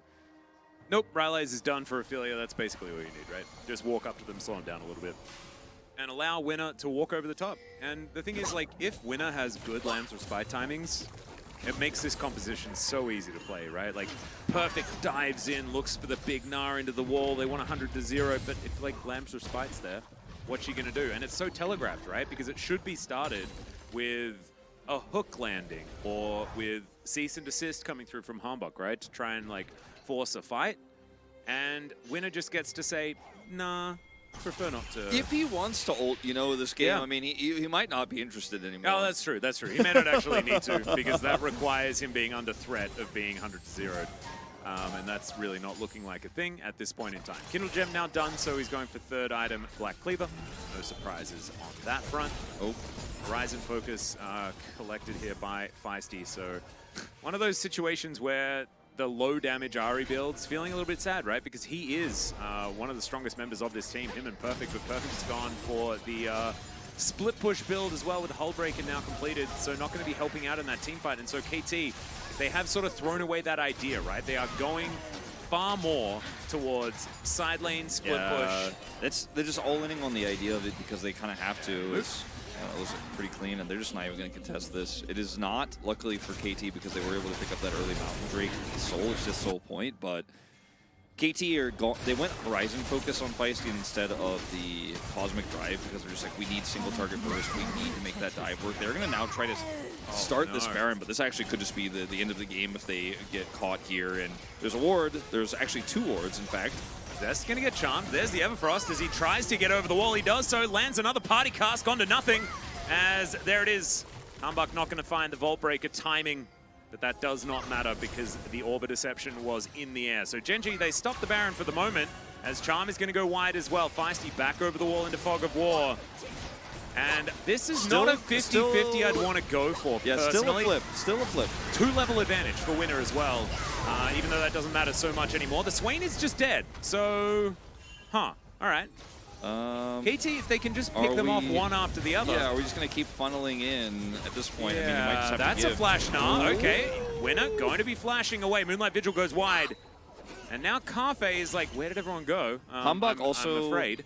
Doesn't have ult, and he has flash, but he can't engage. They're not going to be able to stop him here. They didn't have vision in that brush, but he almost died because he was trying to hold Baron so that they could actually turn back to the Baron after pushing away. But this is stopping now. Gen.G, with the faster respawn here, Zest is coming over. They're going to start this up. They still have Winner's ultimate. Yep, teleport to come forward as well. They have just so much damage onto this one as well. As perfect teleported in. Feisty as well. Everfrost gonna go wide there as Zest doesn't quite find the Gnar perfectly. As this is a weird game. This game has just suddenly become so silly, and I think Gen.G really threw away a lot of their advantages here in this last Baron contest by just funneling through the way they did. Now Zest doesn't have flash, but he does have another cask available. See if this time he can toss it out of the frat house. Yeah, I was gonna say. It's been a little bit of a party night for him. Yeah. The vision's blurry, but it's time to, like, you know, the parents came home early, dude. Like, we've just got to try and put on the brave face. See what can happen. It's okay, perfect. Throwing houses over the wall. He'll just dive into the pit. Not sure about that one. It's a 50-50, and it's just stolen by Humbug. Gen.G, why? Just He goes in, he flashes out, you can't explain it. You see them flash in, you press R. You keep the Baron alive and kill them. Like, what? I think Winner is actually trying to see, like, he's like, can I do this whole game without pressing R?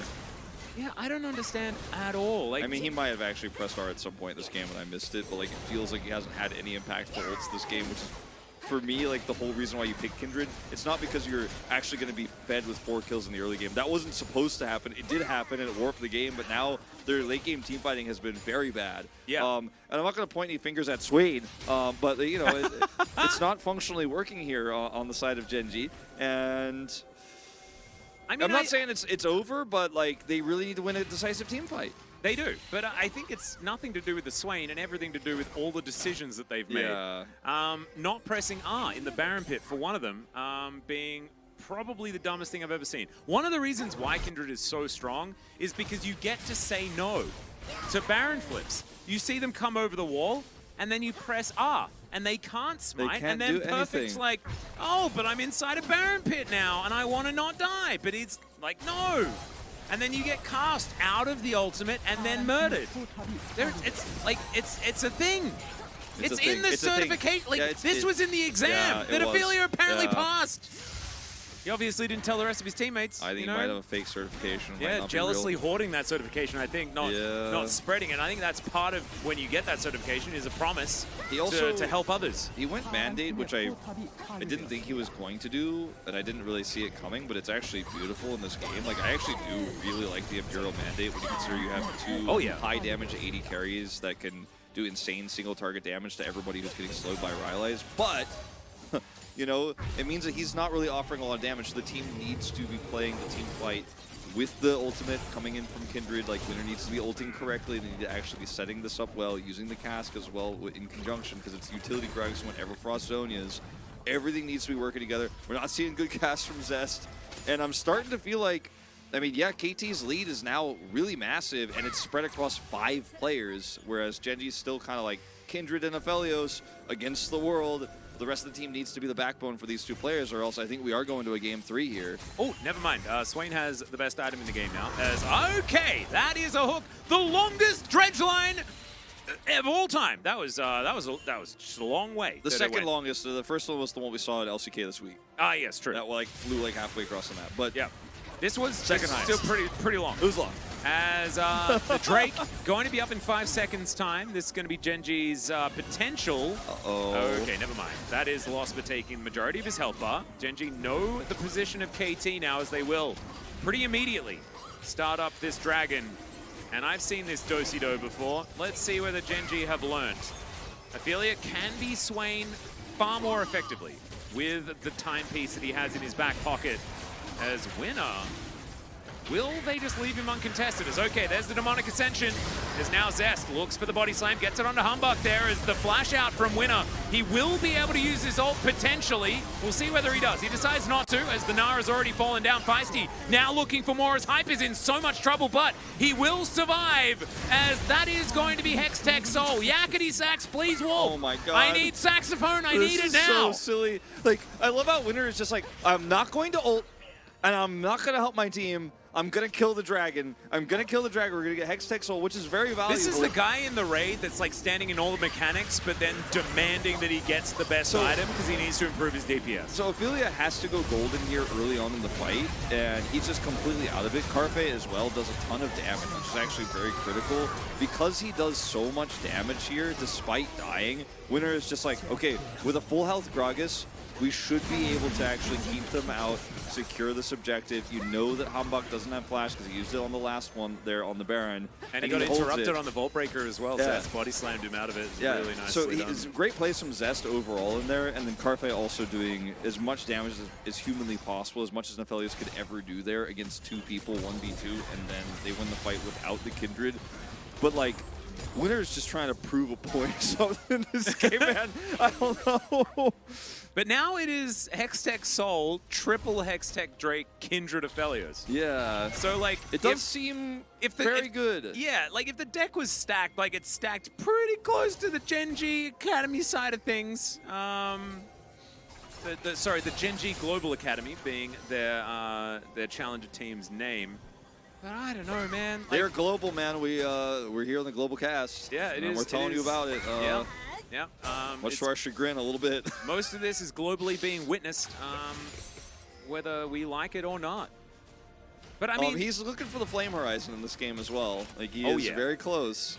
Well, speaking of, I feel like Flame Horizons could happen in the solo lanes on the side of KT as well. You can see there's still 5,000 gold in the lead.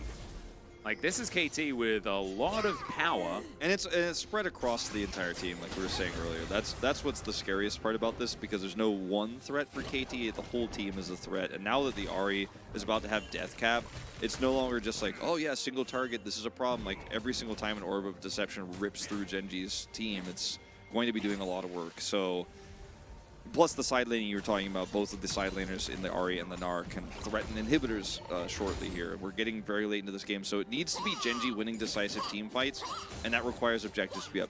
Baron is, so I think that's where the focal point needs to be here, because I think things get worse before they get better here for Gen.G unless they win a fight straight up. As the blue buff is taken successfully. I was a little bit worried there by Winner, trying to take it on a ward, but he will live.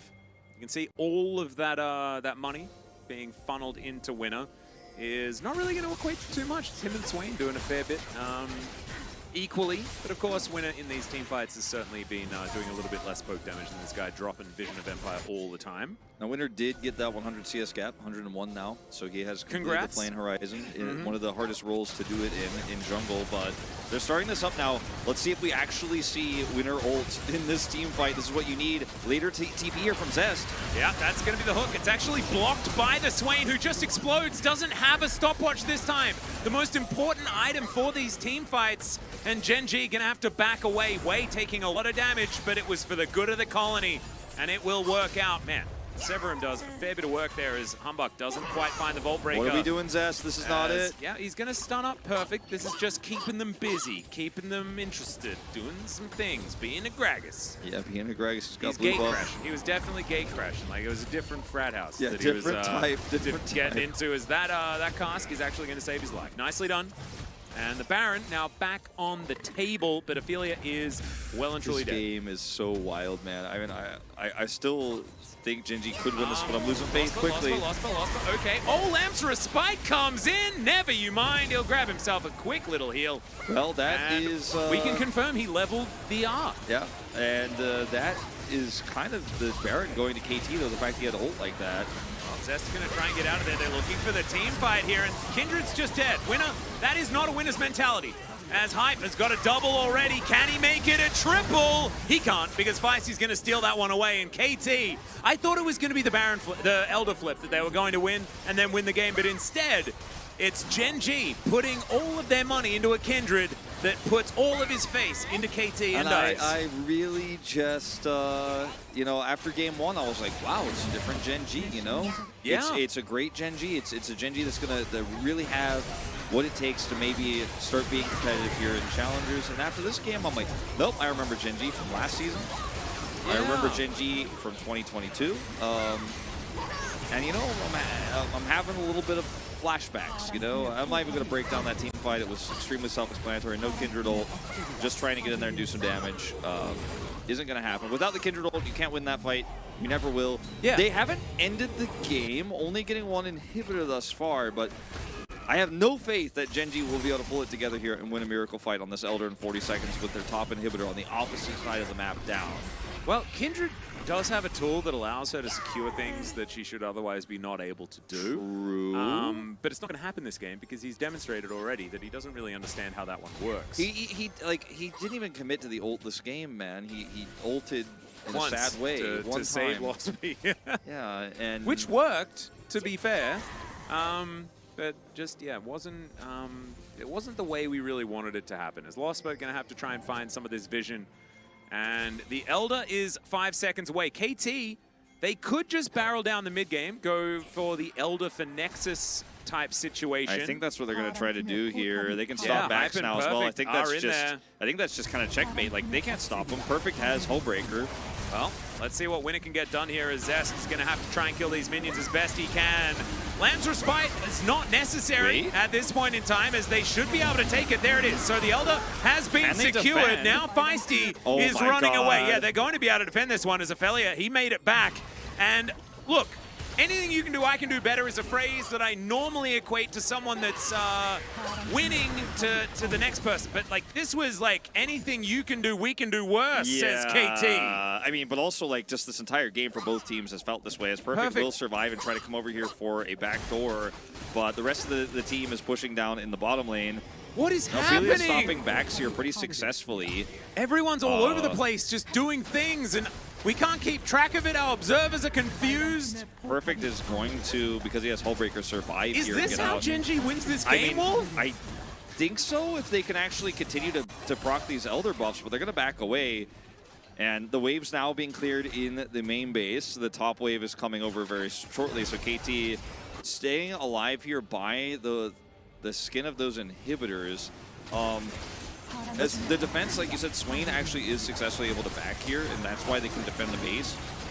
And then when we look at this fight here, once again, no critical Kindred ult, just tons of damage coming through from Carfe, and then they're able to secure this. Better Smite coming through. Yundo's losing his mind, by the way. The Vi is dead, and yeah. Imagine being an observer in this game, though. Like, actually, like, in this game, that is the hardest job. Sometimes it's really easy, you know, you just follow the teams and they're going to 5v5 and you like just cruise around, you zoom in a little bit, zoom out a little bit, have fun with the cannon minions. This game, there's like a Gnar running the wrong direction. There's somebody else over in like the middle of nowhere trying to stop a back of somebody else. Meanwhile, there are other people killing inhibitors. It's a disaster. The top outer turret is still alive, by the way, throughout all of this game.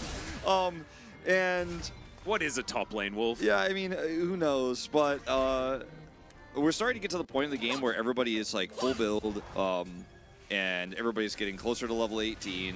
Tons of damage here on Carfe and this Ophelios, but like the Kindred damage is unreal. They still have Elder buff for 20 seconds, so this is at least going to be a second inhibitor down, and KT just need to somehow buy time here. And it should be that with the fact that they'll have 2 inhibitors when the Baron comes back. Okay, we've got an engaged. Losper finds the backline. He's a god. Look at that Moonlight Vigil as well as Humbug not going to be able to get that re-engage. No minions. They need another wave. It's going to take a few more seconds here. KT, though.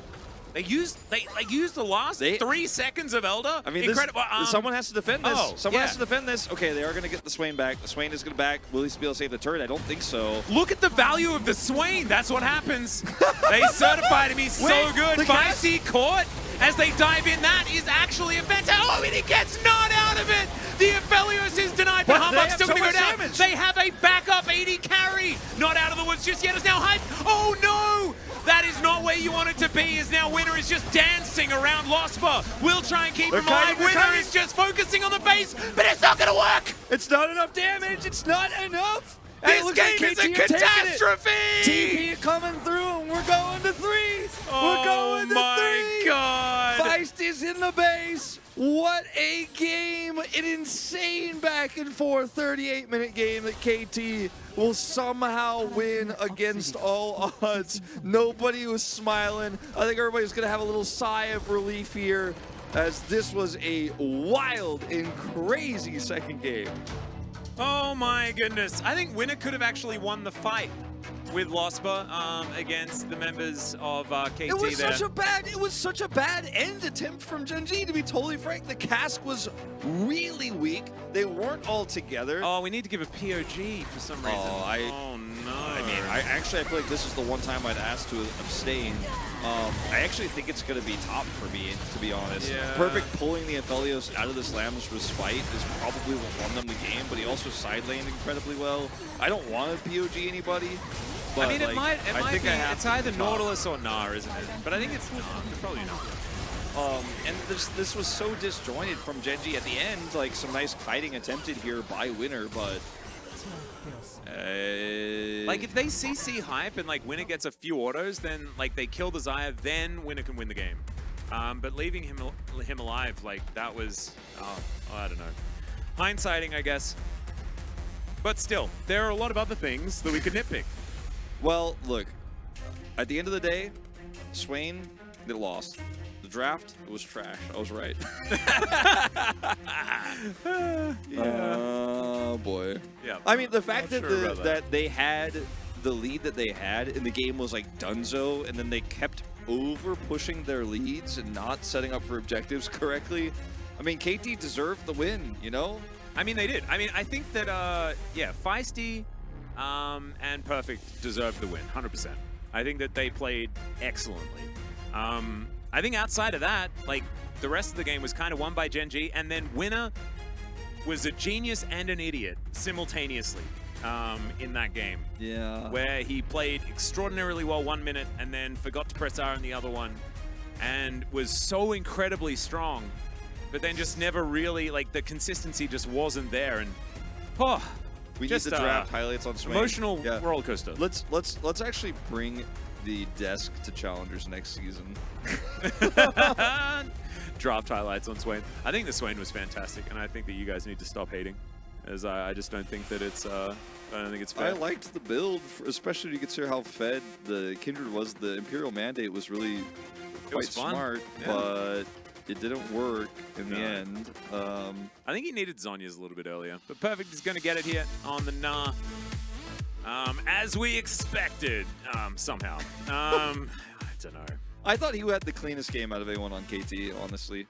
I would agree. I think the Gnar worked out in this game. Great substitution. And also, finding the ultimate onto Cafe, I think, won them the game. To pull him out of the Lamb's respite, to give them that victory. That was really beautifully done. During the break between games 2 and 3, we will hear from Twitch chat, aka the analyst desk of Challengers. That's so true. Be sure to share all of your thoughts, guys, and break down what happened in this very decisive game 2 from KT Rolster. Yeah, we'll do a countdown, and then we'll cue you, and then you guys can run the desk for us. We'll be watching along and making sure that we keep up with all of your breakdowns of how this game went, because I'm going to need some help.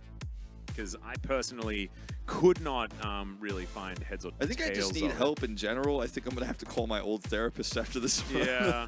I don't know if I'm sleeping tonight. I might need to call my old therapist and call a new one because I'll feel bad about taking up the amount of time that I'm going to need. Somebody call me and check on me before the LCK tomorrow to make sure I'm still coming. Somebody call and make sure. Oh, no. Because right now I'm just not sure. I'm not sure I'm going to be here when the break is over, when we go to Game 3. I don't know if I could witness another game like that. And I definitely know I can't solo cast it, so there's a conundrum for you if ever I've seen one. But it is now time to throw it over to the analyst desk. Take it away, Twitch chat.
Welcome back, ladies and gentlemen, to LCK Challenger 2023 Summer. I'm Atlas, joined by Wolf here as we prepare for game number 3. They said I had to cast Game 3. They came and found me. I was huddled in the corner. I was in the fetal position, rocking back and forth. And Atlas and the producer said, "Wolf, like there is a third game, and like you need to do your job and be a professional." And that's why you can only see one of his arms because the other one is actually handcuffed to the chair. Yeah. We needed to. I tried to Kindred ult, but the PD pulled me out of it. Yeah. And we had to give him POG. That's how it sort of goes. Yeah. Oh, man. Thank you so much, by the way. Absolutely amazing desk work. Really glad that we broke it down. Gator in there as well, coming through with the final thoughts.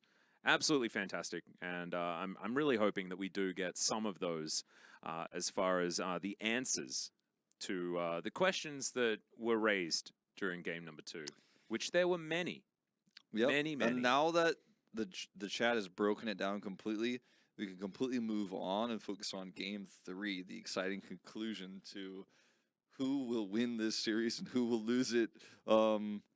Atlas is about to kill someone. I'm watching it happen in real time. No, I'm not. I'm actually just like making sure that I can give some shout outs to some of the great analytical prowess that has been demonstrated. I thought you saw somebody who needed to be banned and you were like about to swing it. No, not at all. In fact, the you guys have been good opposite. Kids. The exact opposite. No substitutions, by the way. Perfect will be staying in after picking POG, and Gen.G will also select red side, so it will be our third red side selection for the night. Yeah.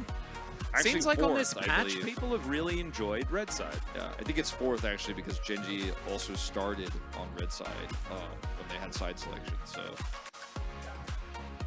Really cool. Anyway, some great points. Oh, Ringo to Kinkle, how you doing? Kinkle, been a while. It has been a while. And he knows. He knows that I do, in fact, like him in his name. It's the best Just too name. much.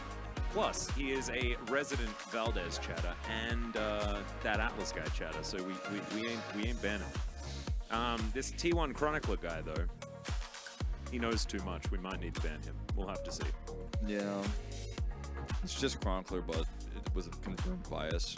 Yeah, which is just Chronicler, right? Yeah, exactly. That's what I saw on the internet. That's what they said about him and me and you and people who don't even cast the LCK. Yep. So they said about T1 fans. I'm like, well. Do you know what I realized, by the way? I'm not working tomorrow. Oh. Tomorrow is my day off of the week for the LCK, which is just a joyous, absolutely joyous feeling that I have washing over my body right now. Because now I get to really lean in to this one. I can lose my voice. I can recover tomorrow. So I am working tomorrow. Yeah, no, you are. So, but thankfully, you are not the play-by-play, and so I can give it all that I've got. I'm a desker tomorrow. Absolutely everything.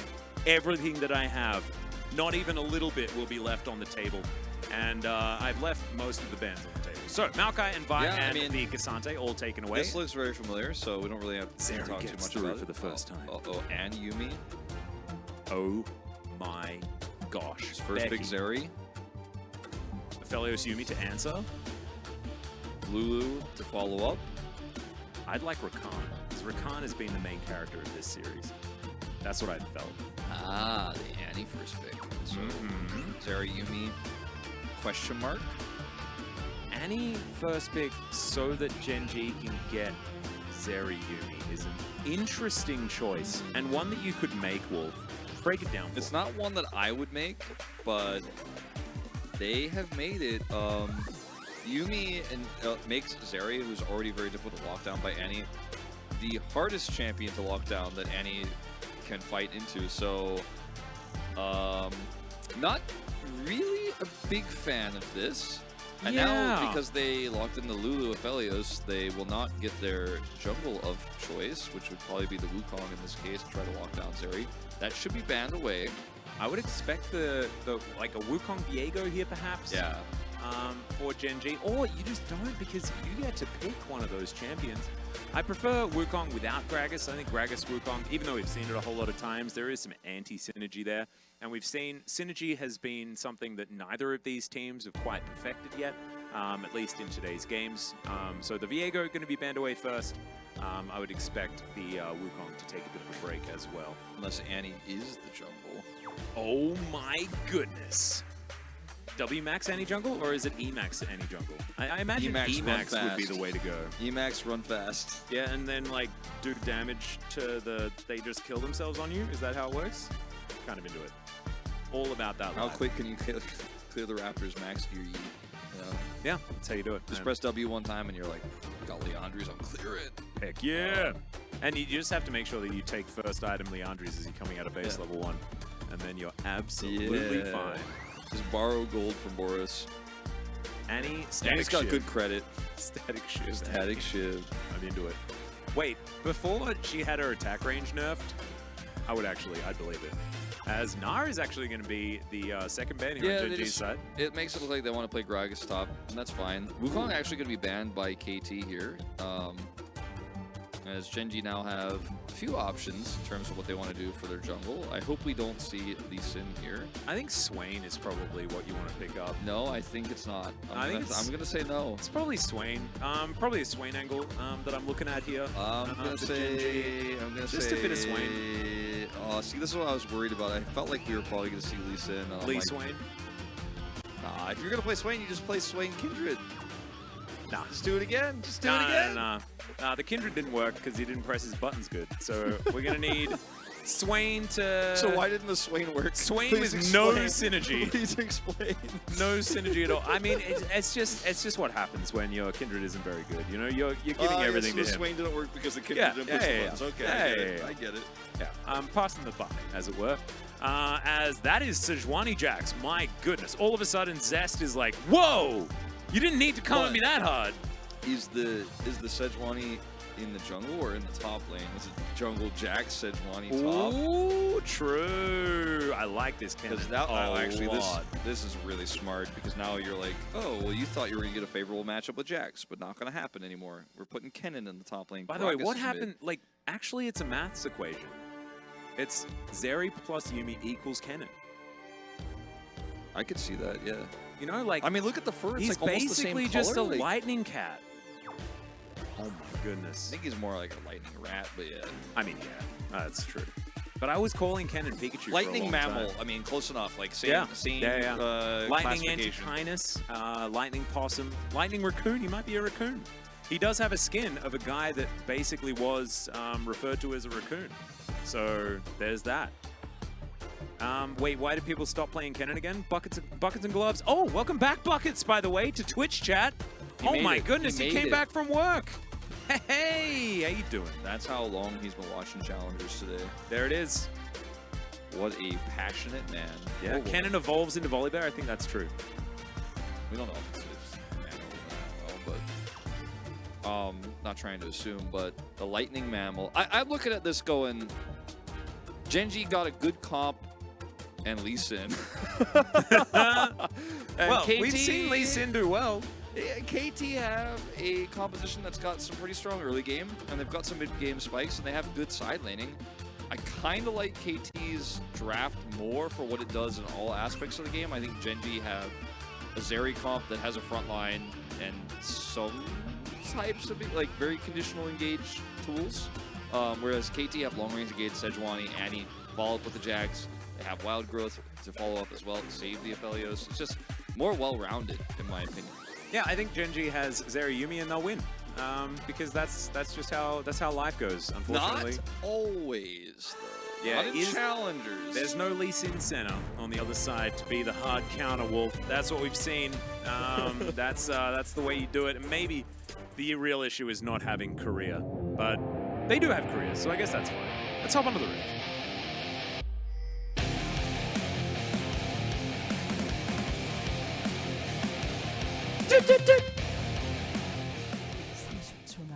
Oh, hell yeah. Every time. Mm-hmm.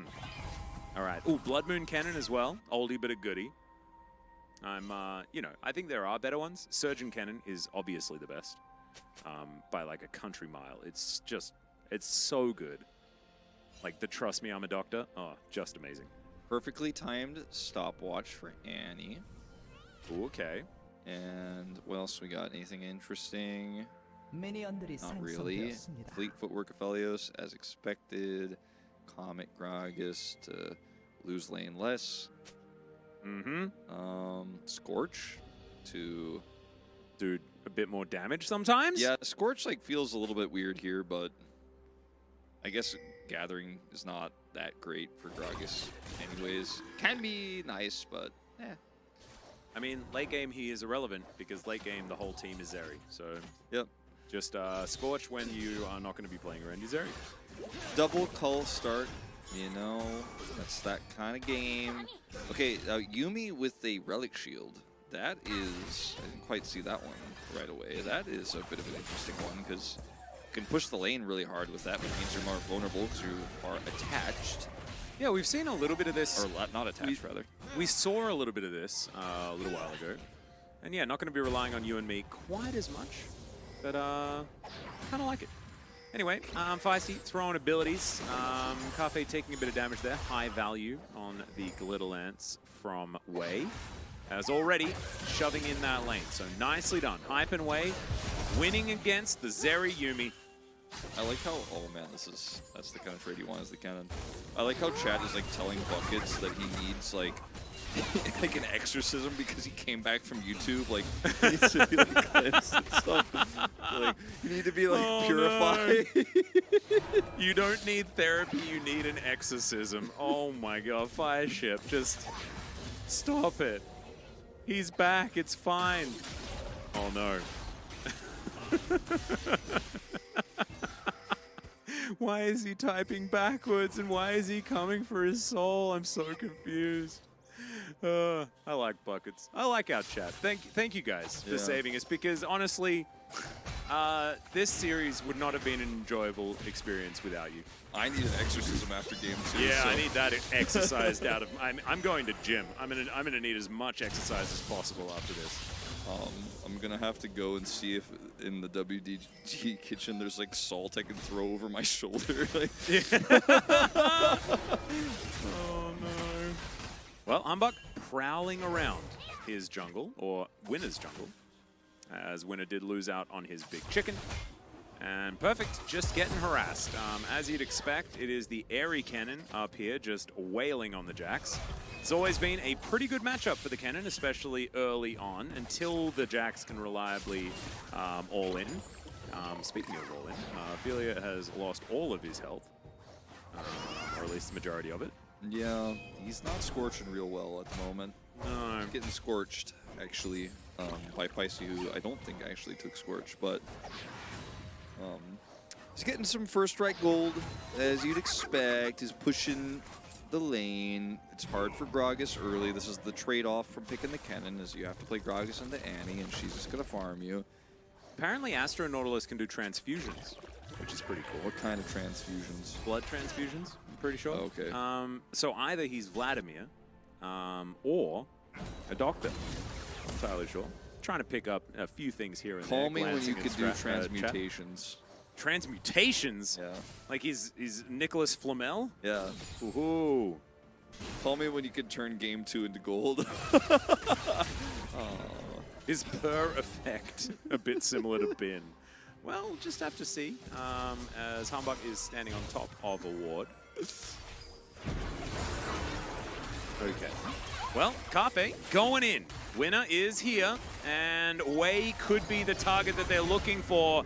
Infernum grabbed him. There's the flash from Hype, but the flash to follow as well. Winner trying to guarantee the kill onto Wei as they want the Zeri moment, but I don't think it's going to happen. Really good sidestep from the Extendo Beam. And Gen.G, they will take every single summoner spell from the bottom lane, but it's a 3 for 4. Yeah. Well, actually, 4 for 4, because Winner flashed as well. Oh, true. I was just thinking of the bot 2v2, but yeah, you're right. So it actually is just a 4 for 4. Arguably losing the Lee Sin flash. Not feeling good about that one. Not the when he greatest. hits 6, not going to have the same playmaking ability. But, you know, near play there on the bottom side. Near success, rather. And Lospa is detaching, trying to get that extra damage done. And it's a couple of camps ahead for Humbug as well, so that's sort of what you risk by going for these sort of early ganks. And the first time, by the way, in the series where that has been the case, where he's actually normally been struggling, and Winner has been out early jungling him. Okay. Well, Feisty going to not get cast towards the Lee Sin. It's kind of the opposite.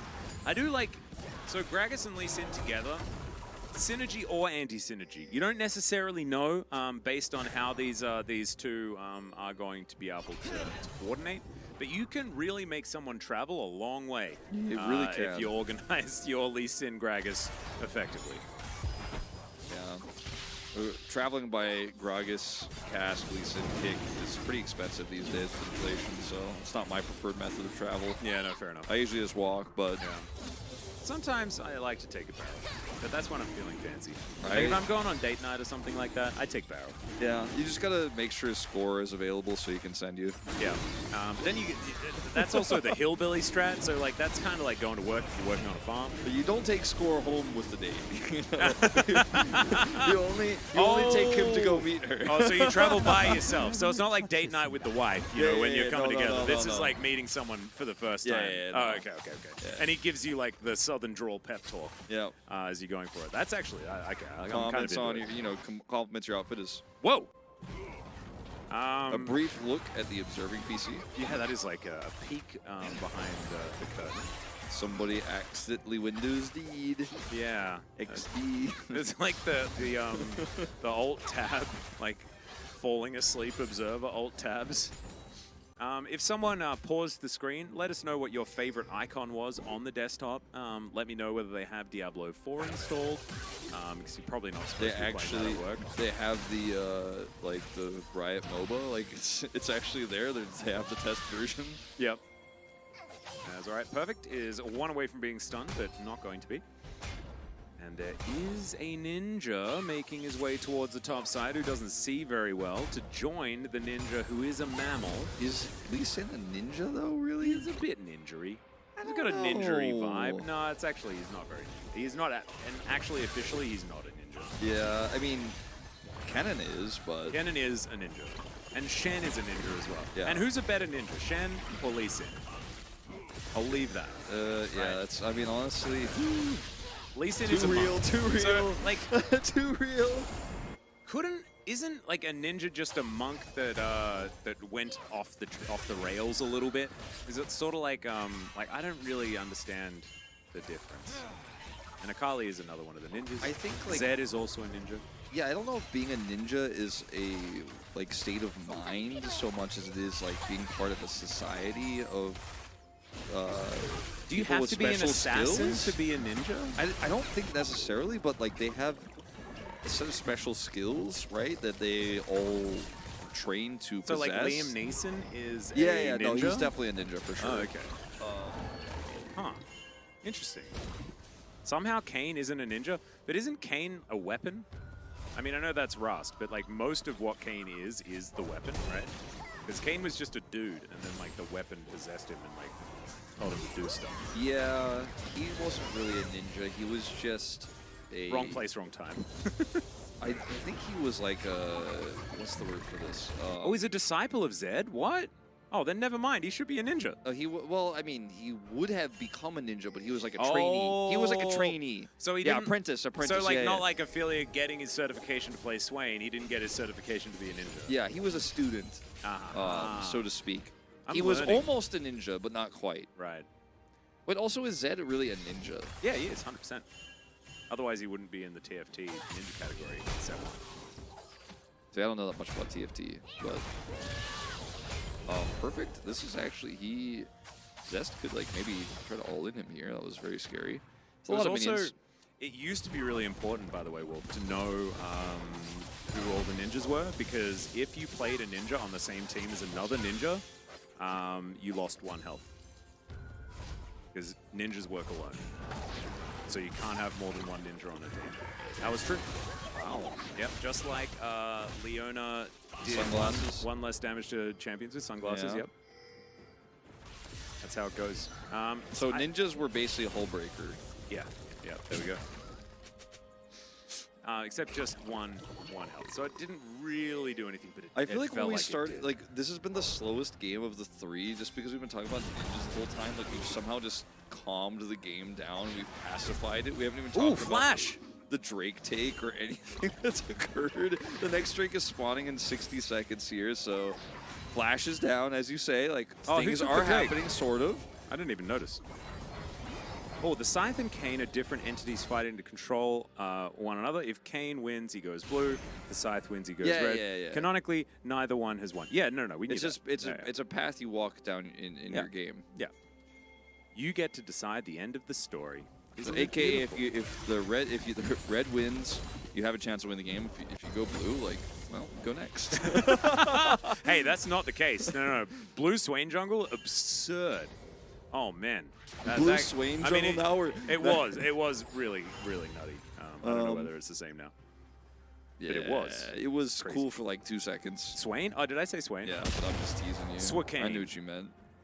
Papa Smithy was talking about Blue Swain, or now I'm saying it. Blue Swain? A little while. Okay, hold on. Is Hyper vulnerable? Is he okay? Is he gonna die? No, he's gonna get flashed on and destroyed! Blade! Sonic Wave to the noggin! Him using Ghost there was like the cutest thing I've ever seen. He's like, maybe this will help even slightly.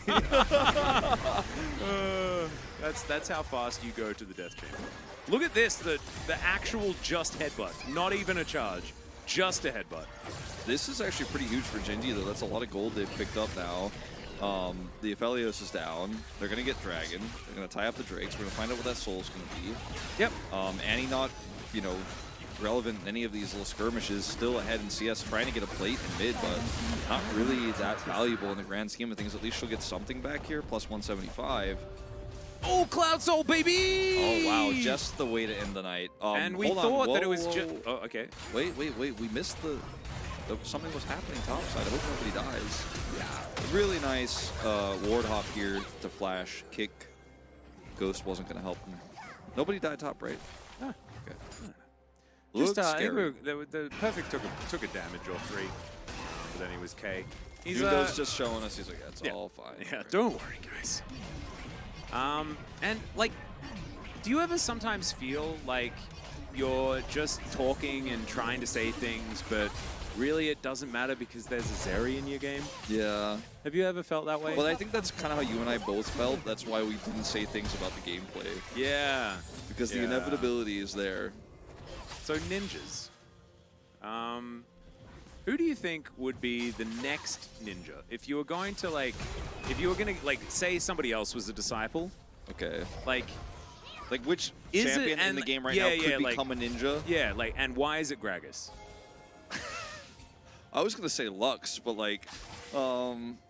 Gragas, yeah, I mean, he is quite nimble, isn't he? Yeah, I know, and you don't expect him to be nimble, and it's all about deception as a ninja, right? Okay. Flashes, okay. There's a bear, and it's a mouse, and there's a stun, turret. And the Annie is not going to die, but almost does die, and there's a turret that goes down on the bottom side of the map. We're panning out as Aphelia's making his way over. Okay, and the we ninja, mentioned the nimble. ninja. Yeah, can he find the angle? He senses. There's the barrel, and Aphelia is running. Tibbers is in the brush. It gets ever frosted. Aphelia, don't get distracted by the 50 Gs. As there's a cask, but it's actually stopwatched. God, the cast in this and now series have been so everyone's bad. here. Oh, God. The cast in this series have just not led to anything, man. Did you say Kassadin? Casks. Kassadin would make a great ninja. He would. He certainly would.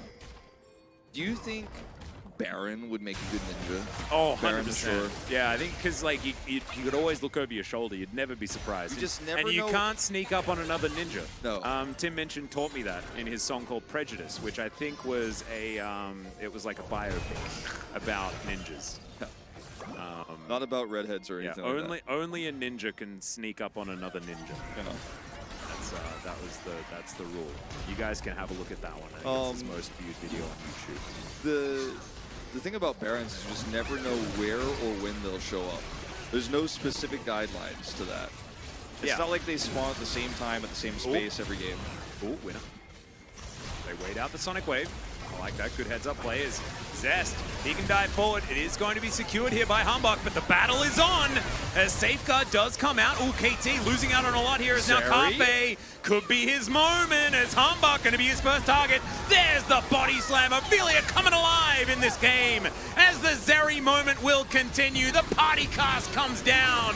As I'm not really too sure about diving the turret here, Carpe, but he does get his health back and he should be A-okay. He has ult. Looking for that angle. Still has Slicing Maelstrom. Oh my goodness. But he doesn't have Flash. Well, there's the Lightning Rushes. Wow, that is such a dead Aphelios, and he finds the Q. That's the double. The game was already over, but it's even more over now. Yeah. Well, that's going to be also a turret going down here. And hey, you got the Herald, though, KT Rolster, so... Worth? I don't think so. This fight was very messy. TP comes through here, but Carfe actually just has the opportunity to ult and then run at them. You see a good body slam come through here from Aphelia, and that's when you know, like, okay, Ambach is dead. The chains are coming through here with this ultimate from Zeri. And then the cask is not great, honestly. Not really at all. Wei has to flash. And then Hype, for some reason, in a moment here. What's like, this why flash? did he flash on top of Zest? The world may never know. Like, his summoning usage has been a little suspect this game. I mean, I want to watch it from, like, all vision here. Yeah, really, you just don't wanted to guarantee a Gravitum that isn't going to help him. I don't don't know about that one. Yeah. Oh, I saw the ha ha ha ha ha in chat. Feel bad for the Nightbot. Gotcha. Yeah. Cannon ult is weakest at the center. Wow. That's a patch note I missed. Oh my god. Tried to save Lulu by what? Exploding. He's hoping to distract the cannon. Like the cannon's just like Zest is like taking a timeout. He's like, why did he flash on top of me? Oh wait, by the way, there's a Lulu to kill. Oh. It's the Eye of the Storm. Oh god. Eye of the Storm. Oh my god. I mean, it's just a mouse to block the Q. Yeah, but he flashed like kind of behind him. It's just the best day ever of Challengers. To be honest, I feel like every day is the best day of Challengers. I know, but this is the most recent one. So. That's true. That's true. This is the best day.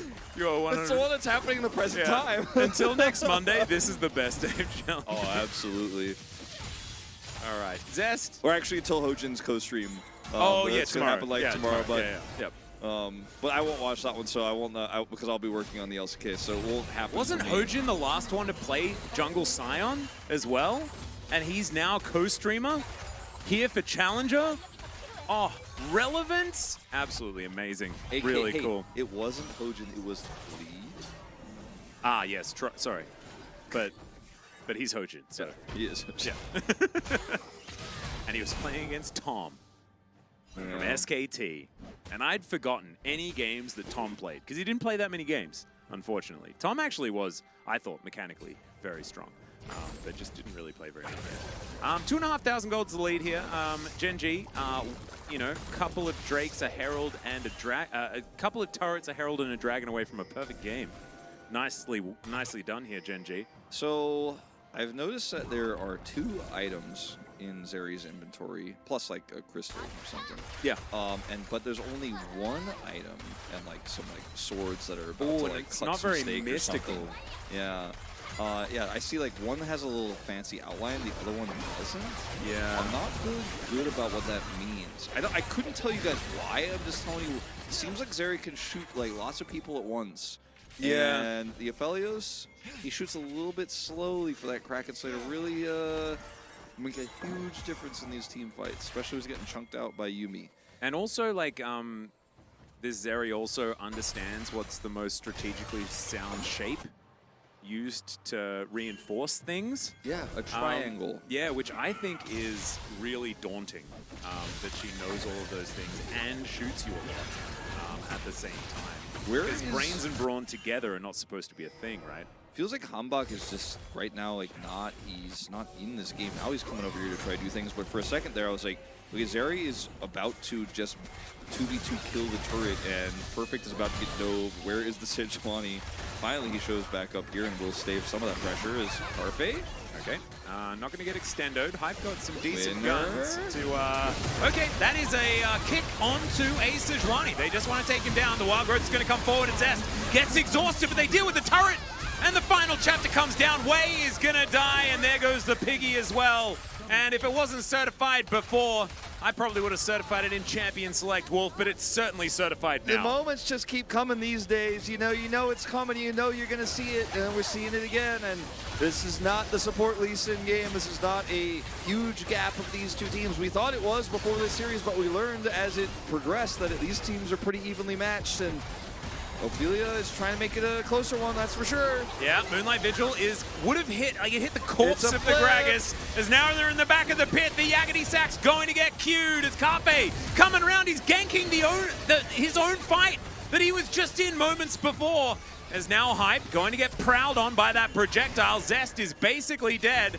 The Baron getting very aggressive as Jet Set Radio Future Carpe getting that cooldown back over and over again. And KT, they stop the Baron, but they don't stop themselves from probably losing this game just yet. Yeah, I wish we got to see how much damage the Baron did in that team fight while he's stacking up to like 6k, just sitting there hitting Gen.G over and over and over again while KT are trying to close the gap, and Gen.G really wanted to hold on to it, but they were unable to ultimately in the end.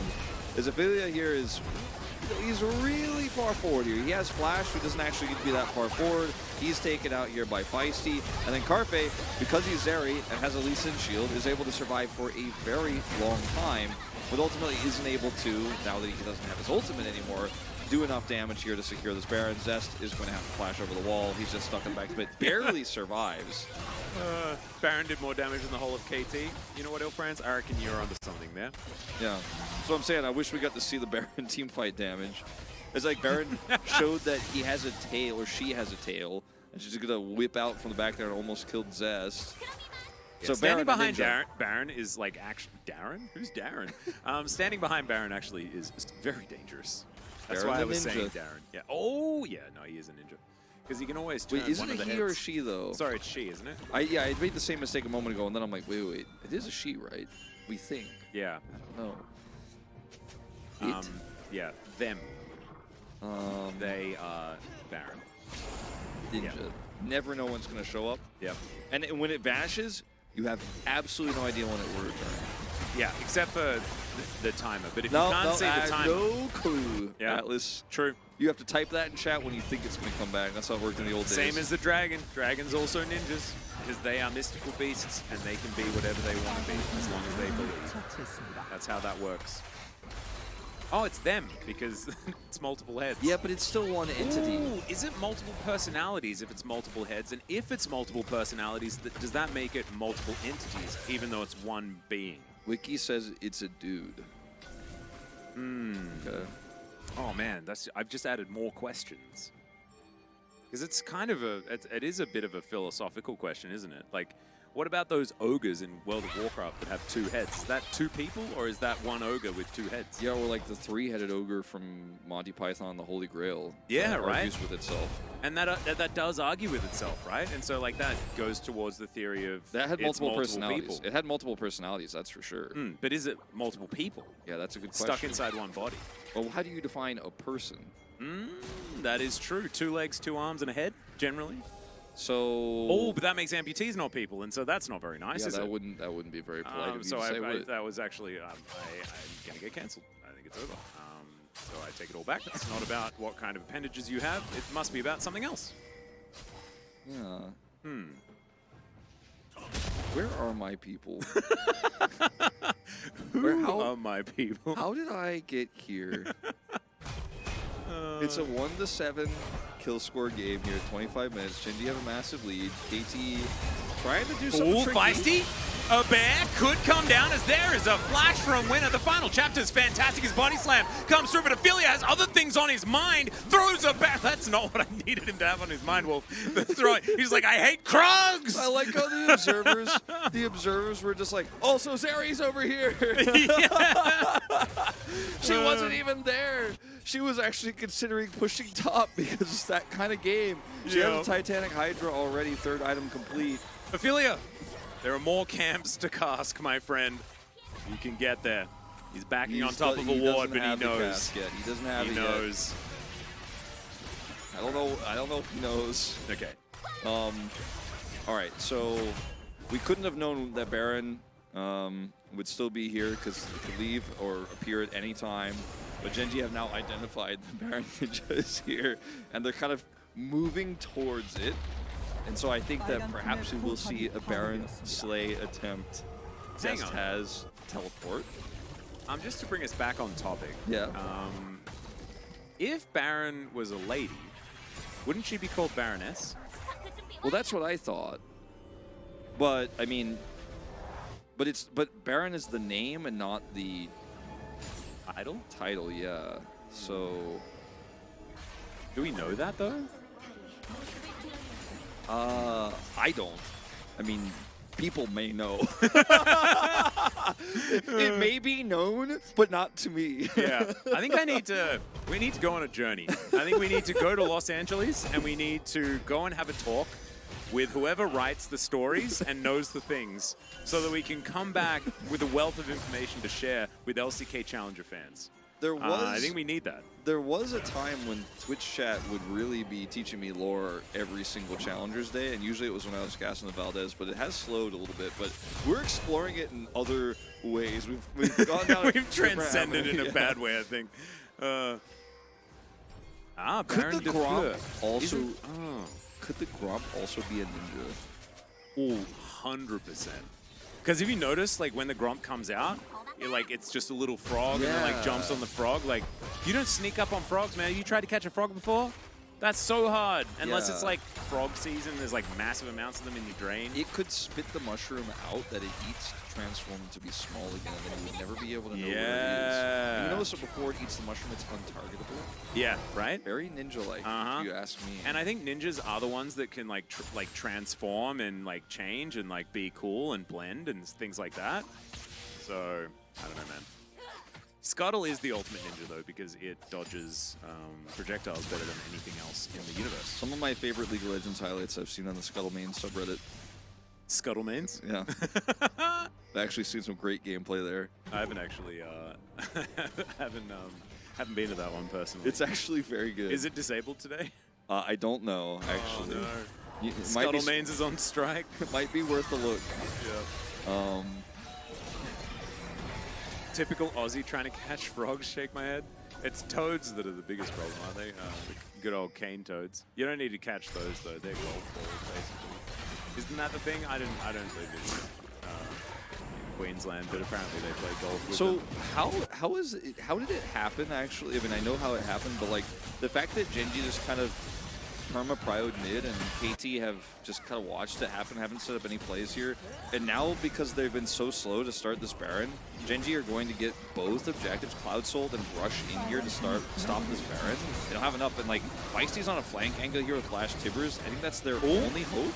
Red-White has been set up here by Hype, though. He managed to get there. That's a lot of crescendum damage. Give me that Flash Tibbers. Where's that Flash Tibbers, Feisty? Oh, he might be able to find Pikachu with it, or one of the Pikachus with it. Oh no! The Tibbers is a little bit too late. The cast comes down in perfect time as the Gragas, he's done his job! And now it's Pikachu's turn, both of them, just destroying KT. We knew it was a matter of time, and they do it in the end. Gen.G will now take the Baron, whichever gender or whatever it is, and they will wander down the lane. They will kill a Nexus, and we will wonder what happened in Game 2. Yeah, we still don't know. We still don't know. Well, I thought perhaps we were going to say Feisty, actually, as we were suggesting, like Annie could win, with how he was set up here. But the timing of the Tibbers and how it all came down was not great. Ophelia also has the Banshee trail, so he just eats a bunch of damage. He's doing Gragas things. Wild Growth comes out, and then the fight is over when the re-engage comes through from the very quick and shocky Pikachu boy, and McKinnon, who's also a ninja, by the way, officially. And I think that's the game. I think that's it. Well, Callan has a question for you, Wolf. Yeah? What's Game 2, Wolf? Is his question. Can you just explain Game 2 to us? Swing. And we need to know. Don't think that's very fair. Because I think Ophelia had a great game. Let's talk about the Kindred. The Kindred didn't press R. Yeah. Well, it did press R once. He did press R like once at a time. 10 seconds before he really needed to press it. It was not opportune. It's not the right moment. But in this game, he pressed R like really good. Yeah. He was a good R presser. He was.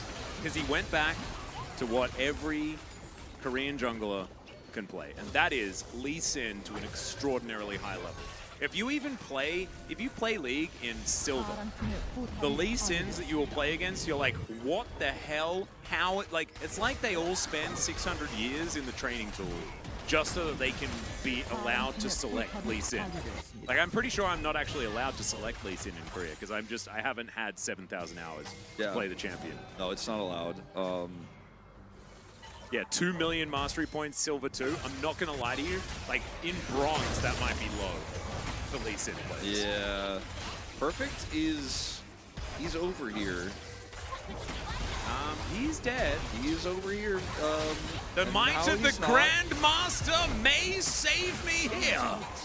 It may not, actually. Wait, so Jax is not a ninja, right?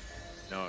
Okay, just making sure. Right. He does have Hullbreaker and Anathema Chains and Counter-Strike, so it took a really long time to kill him. So he had some ninja-like characteristics. Yeah, for a and also there. like has like his cool hat that has like all of them holes cut out of it, like kind of like ninjas do. Yeah. Especially if you compare it to like the ninjas that you see in like The Last Samurai. Yeah.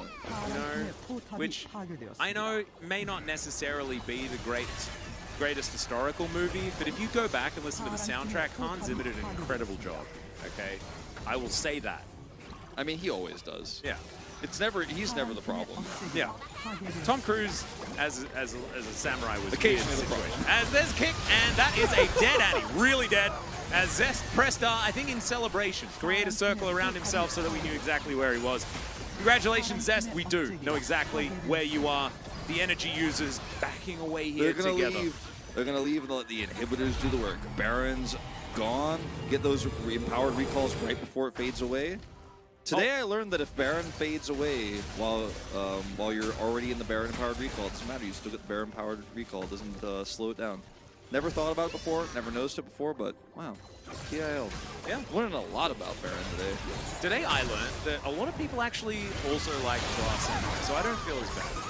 Because I remember like I was in like talking to a group of friends, and they made me feel silly for really liking The Last Samurai. I've watched that movie so many times. I mean, it's like the Speed Racer movie. You know it's a classic and it's amazing, but like you're a little bit embarrassed to talk about it sometimes, but yeah, you really know that like real How many ones times know. did you and Achilles watch that movie? I think when we lived in LA together, we probably watched about 6 or 7 times. Oh god, it is actually a great movie. And never before 3 o'clock in the morning. Yeah, after you guys told me about it, by the way, Humbug's dead, but after you guys told me about it, I went back and watched it, I'm like, this movie has so many phenomenal actors in it. I feel like it... okay, here we go. How long does he live? I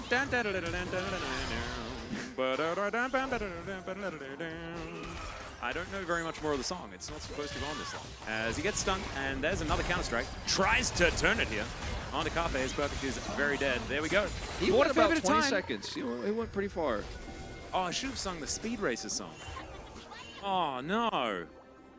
Opportunity missed. It's a hard song to sing. Here he or comes. hum even. Here comes Speed Racer. Anyway, this turret, not long for the world, inhibitor going to follow. That is going to be the third and final inhibitor that KT had available to them. You know, this was a series. It was. This is one for the ages, to be perfectly honest. This Cafe is going to ult and then potentially die, but no, never mind. That doesn't happen. Not with the Zeri and the Yuumi as... Oh my goodness, be careful of the fountain. I mean, I know you're overpowered, but maybe not that overpowered, but I guess maybe he is, because he did just kill everyone. Gets POG. Oh, God. Winner. Just give it to Winner. It's like Winner, Carfe, or Zest. Yeah. I mean, Winner gapped Hambach all 3 games, except like the second half of game 2, but we'll just pretend like that didn't happen. He had a pretty good series. Yeah. I think it's I'll do it. I'll do it. I'll join you. Maybe so vote for you. We can either both be right or wrong. It's fine. Okay. Maybe it was Lospa. I don't think it was Lospa. Because he had the least responsibility for this series in that game. Yeah. You know? I liked it when we talked about ninjas. Yeah, I like the ninjas part Okay, as well. so this game was insanely one-sided. This was very Pikachu. It was very long, but it was very one-sided, and there were really 2 critical Zeri fights. One that happened very early, and one that happened, you know, right before late game, and that was the end. You're going to have to move your cup. Yep. There we go. Wow, look at you. Haha! You tried to send it to me in a secret way, but you were able to decipher it. I should have tried to tell you to move it in Korean, but unfortunately, cup in Korean is cup, so yeah, we would have been screwed. Yeah, this was KT not having it in them to win this game, and unfortunately, double lightning is too strong, as it turns out. Like if you're thinking of making types in your video games, 2 lightning. Yeah, type 1, type 2 lightning. Yeah, would suggest double lightning. You know what's? You know the only thing the lightning is weak against oftentimes as well is also lightning. It's a lot of cannon damage. Yeah, he didn't do a lot of work. I actually wonder if he's just gonna get it. I thought some of his play in the mid game was a little bit suspect, but like his laning was good, his team fights were always good, his re-engages were good, like his turns were fantastic. I kind of like feel like I wish I voted for him now, looking at the numbers, but I mean, I do too, but he also just kind of like pressed R and existed. But he's Kennen, so like... That's cool. That is true. I feel like he's Winner a did ninja just... officially as well. Yeah, he is actually officially. That is very true. He's not a vision-impaired monk. He is instead a ninja who is officially a ninja and actually a ninja. Gragas is like still not a ninja technically. Zeri has some ninja-like properties, but... Yeah. Ninja, like, if Zeri can continue, like, avoiding this ban hammer, though, then I'm definitely, like, she's a ninja. 100% a ninja. Because you have to be a ninja to be this overpowered and not get nerfed. And it's already one patch, right? Yeah. So if she's playable in the next one, then... My goodness. Misposition agrees. Zeri is 100% a ninja. Yeah. We'll beat Carfe who picks it up. Just proving that none of our Korean broadcast talent actually has any dignity. Yeah. I'm just kidding. I love all of them, especially the Marina. We've worked together a lot today. Yeah. And we were hanging out before the show. They are good friends of ours. However, they are no longer friends of ours. He did go 9-0-9 on the Zeri, but this game was not about him whatsoever. It was about everybody else feeding him kills, which is what happens when you're Zeri. But maybe I don't know whether we're getting too far into the weeds, right?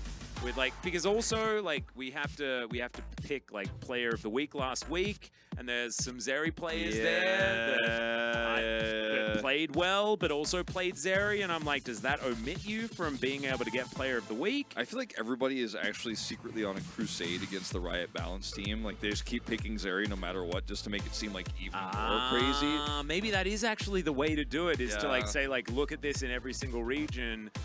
Zeri's the only one that's getting player any of the accolades. game, player of the week, player of the month, okay. champion of the week, champion of the week, champion of the game.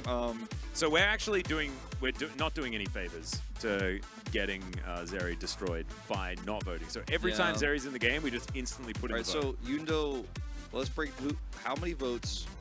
Let's break. Give me the vote breakdown. You don't have to say who voted for whom. We already admitted ours, obviously, but let me know, Yundo, because I want to know. Yeah. I want to know if any... Was it actually close, or were we just the only ones? Maybe we were just the only ones. In that Gen.G series against T1, I was the only one who voted for Chovy, and it was like everyone else voted for Zeri. I was like, well... Yeah, there was the... that was the Pays Zeri, and then there was the Deft Zeri as well. And I wanted that one, though. So there are times where the Zeri vote feels right. But that's when it feels like only Zeri exists in the game, you know? They're the games where it like has to be the Zeri vote. This didn't feel like that. This felt like the rest of the team was there setting up, and then Carfe like gave himself carpal tunnel, you know? This is a really long pog screen, so maybe the interview is ongoing, but we're just chilling. We got the recycle of the song as well, which is pretty cool. Yeah, so maybe the interview is happening and they're just saving us. So we don't have to sit on camera, sit up straight, although I never do it, challengers. Why do you don't have to sit up straight. No, I usually don't, actually. No.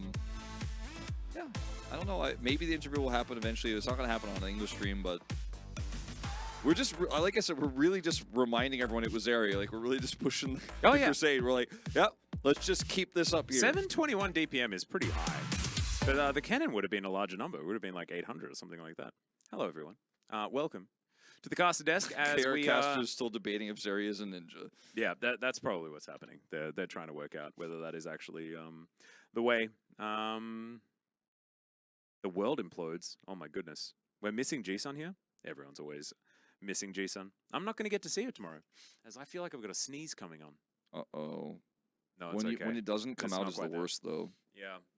Sneezing on broadcast is not great, but like almost sneezing and then not coming out is like honestly, yeah, worse. Not sneezing is probably the most universally bad feeling that there can be. Yeah. Rather stub my toe. Yeah, me too. I mean, not hard, but like, you know. I'd walk over Lego light stub if that allowed me to sneeze. If I was about to lose a sneeze. Lego walk. Yeah. Rather bump my shin on the stairs. You know, do one of those little slippy stair things where you like grab yourself and then somebody, whoever you're with at the time, is like, "Are you okay?" And you're like, "Yeah, I'm just really embarrassed." Rather have that. Yeah.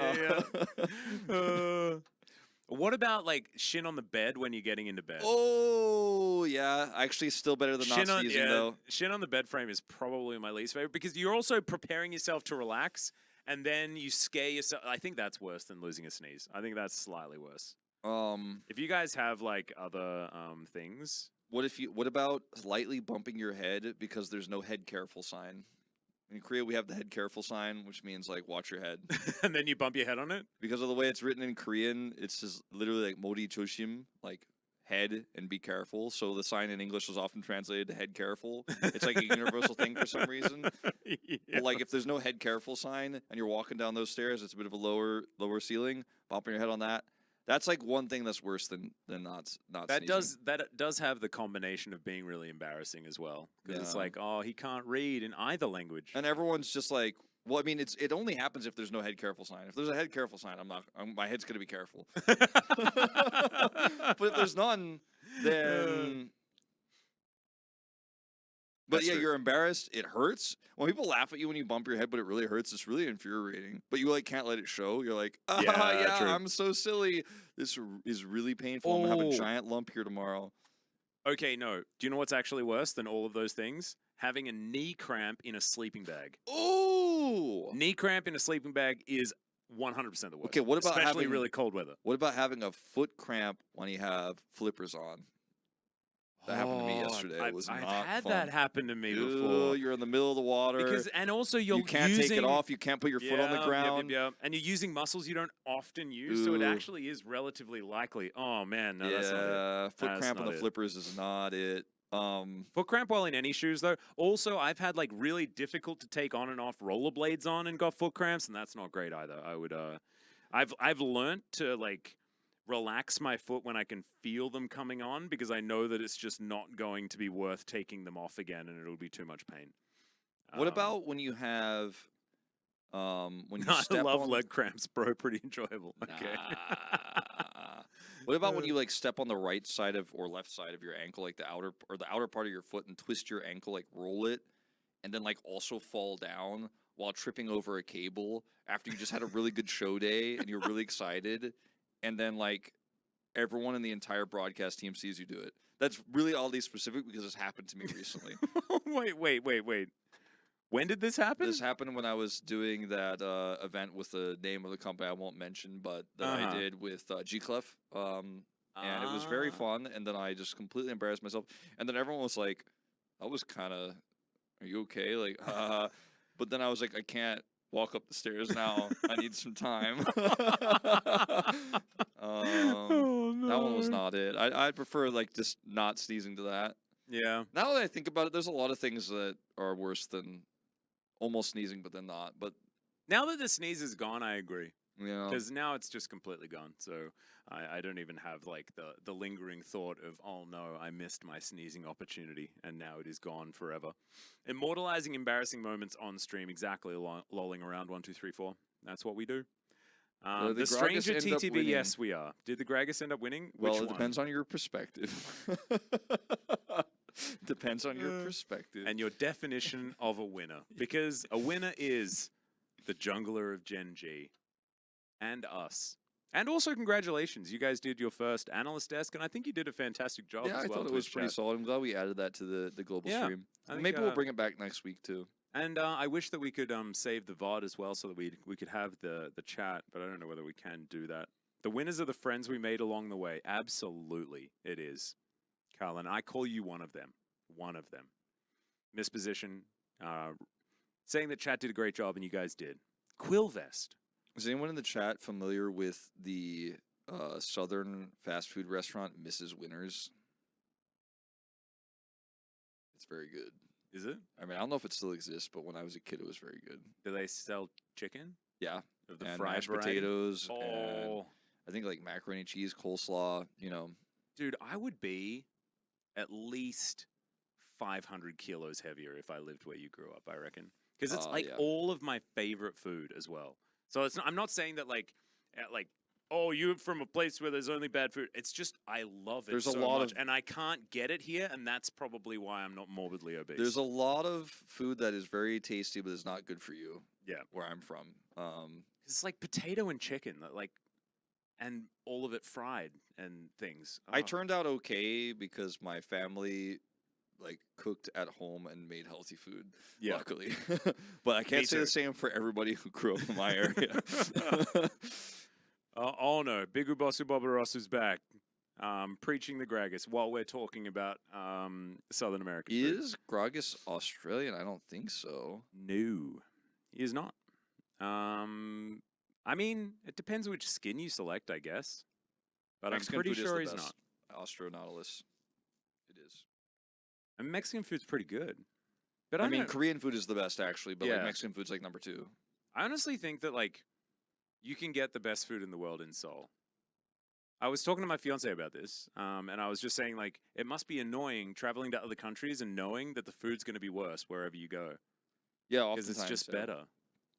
Yep. And it's also sometimes like, you know, I'm not dissing any place in particular, but like going to other cities in Korea as well, where you're like, well, the options are just not as Yeah. wide, you know. I mean, so it's really interesting, right? Because I love traveling to both Gwangju and Busan because they specialize, right? Yeah, Seoul yeah. does pretty much everything. Seoul is good for living. The other ones Yeah. are good for visiting for me, you know. Yeah. Gwangju like does their duck soup is just extraordinary. It's amazing. Oritang. If you Yeah, ever come to oritang is the Korea, best. make sure you eat it. Oh my god, it is just incredible. And it's like just not the same when you eat it in Seoul, because there are oritang places Yeah. in Seoul, but it's just not the same. Doesn't have the same thickness of broth or something like that. It's like ratios or something. I don't know, but it's Filipino Incredible. food was actually quite good. Someone in the chat asked, like, but what was really interesting about where I was, because I went to Bohol and Panglao, there was a wide variety of different types of food. So, like Seoul, like I felt like I could get almost anything. I had some of the best pizza and Mexican food I've had in like the last 6 months there. I had a lot of great Thai food there, so it was pretty rad. I need to actually get over there. heard Yeah, about you on I holiday, and recommend I'm a it, bit seriously. jealous. It was one of the best places I've been in a while. I go to Japan all the time, but Philippines, my first time, was great. Deadman Knight saying, come to South Africa. We barbecue a lot of meat all the time. I'm actually honeymooning very close to South Africa. Maybe I'll need to scoot down there. Pop by. Let's have a look at the results for today. It was a 2-0 by OK Savings Bank Breon. And, oh man, if we go back a few hours, the cleanliness of gameplay was quite high. And then we had Gen.G 2-1 over KT I mean, in a series of League of Legends. If you look at the standings of these 4 teams now, like, Bro actually is significantly higher based on game score than these teams. Like, look at this. But Yeah. I think, like, well-deserved. They actually played the best League of Legends out of our 4 teams today. It's crazy. And now Bro equal third alongside Nongshim, as Gen.G now in 5th place and KT falling to 6th, which is pretty surprising. They were vying for the top position here in the LCK for Challenger in the end of last season, and now the mighty have indeed fallen. However, D+ Kia and DRX still looking clean as ever. 1 game ahead is DK. DRX still a force to be reckoned with over there. Man, it's been a fun start to Challenger, I it reckon. has, you It's know? like a lot of things are where they should be, and then other things are completely not, you know? Yeah, one thing we know for sure is that D+ Kia and DRX are very strong teams. Breon seem to be pretty good. And then you know that, like, right now T1, Kwangdong, and Live Sandbox seem to be our weakest teams at this moment in time. Everything in the middle, though, like, who knows? We might have a world where Breon stays in 3rd, but I could also see a world where, like, Hanwha moves up to 3rd, or KT turns it back around and goes up to 3rd. So I think we have an exciting Challenger season on our hands here. I agree. I think that the top 2 are definitely demonstrating that they are the top 2 right now, but we'll just have to see what happens next. KT versus Bro, oh my god. Hojin, man. Oh my god. I hope he was watching tonight. I hope he knows what he's getting himself into. Exactly, because right now, like, the smart money's on Bro all the way. And then T1 going to pick up their first win, and DRX going to smack down Hanwha Life Esports. That is, it's an interesting day of games tomorrow. I'm not going to lie. That is some fun League of Legends. As Yeah. DK will then stomp Nongshim, and Kwangdong Freaks versus Gen.G. A thing will happen. I think a thing will happen well for Gen.G based on what we saw today, for the most part. Yeah, that's true. Knock on something solid. Yeah, that is not a desk. Yeah, and these are what will be happening without us. And we will, of course, be back on the English stream on Monday. Yep. The Hojin co-streams, though, are the ones that you want to watch, to be perfectly honest. As far as, like, games of these 2 days, they would be the ones to pick out because they are the most contentious, the most interesting. As Speaking of Monday Monday. next week, yeah, exactly. Gen.G versus Pro. Oh my god. That'll be a day. That's my. I'm doing that one. That's my day. I'm doing. Yeah. Oh my God. Then HLEKT. Oh, whoa. That's a crazy one. T1 D plus sounds good on paper, but based on the performances of T1 so far, No, that's I'm good. not. That's good. That's like really fast, like epically fast. Yeah, it won't be for very long. And then I'll be with Chronicler, I think, bringing you DRX and Kwangdong Freaks. You got. Oh, Nongshim might act. It's a good I think Tuesday. that's a series. The second one's a series. I feel like DRX should be able to take down Live Sandbox. I love watching DRX dismantle teams. So Yeah. my boy Frog's over there. It's gonna be good. I want to see Korea do some cool stuff. That's what I want. I just want to. I want to. Yeah, and Frog. Oh man, the Frog Rock.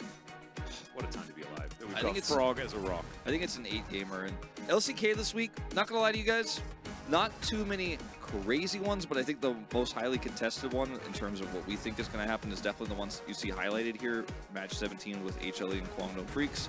HLE versus DRX as well, our opening match of the week tomorrow, is also going to be pretty interesting if DRX can maintain the form we saw against T plus Kia. Yep, some fun ones as well with Teddy coming back and now finally facing off against his former team of T1 as well. Of course, when he was on the Kwangdong Freaks, he did that as well, but, you know, first time that we've seen it since he's made his re-debut for this year. And Live Sandbox might be able to try and pounce on a T1 that have just received a new wound from Gen.G, perhaps. That could be a story that you could try to wrangle, but I'm not sure whether it's really a good one. But that is going to be it. That is going to be it for today's games. Man, they really brought us to the distance. They did in the end. It didn't really feel like it was going to be a long day today, and then it felt like actually it was a 6-game day, but it wasn't, because the 3 games we had in our second series were long and crazy, and we yelled a lot. And it was an emotional journey as well. It was. And I feel like we discussed a lot of things. It was heavy. It was a heavy fun day. It was heavy, but it was fun. Yeah, I really enjoyed challengers today, guys. Heck yeah. Thank you so much for watching, everyone. I know most of you have probably gone because we have just been prattling about. But if you are still here, some people are here to listen to us prattle, so, you know. Janae Gladplane.jpgpog. Heck yeah. I agree. But now it is time for us to go. Thank you so much for watching, and we'll see you next week for more Challenger. Good night.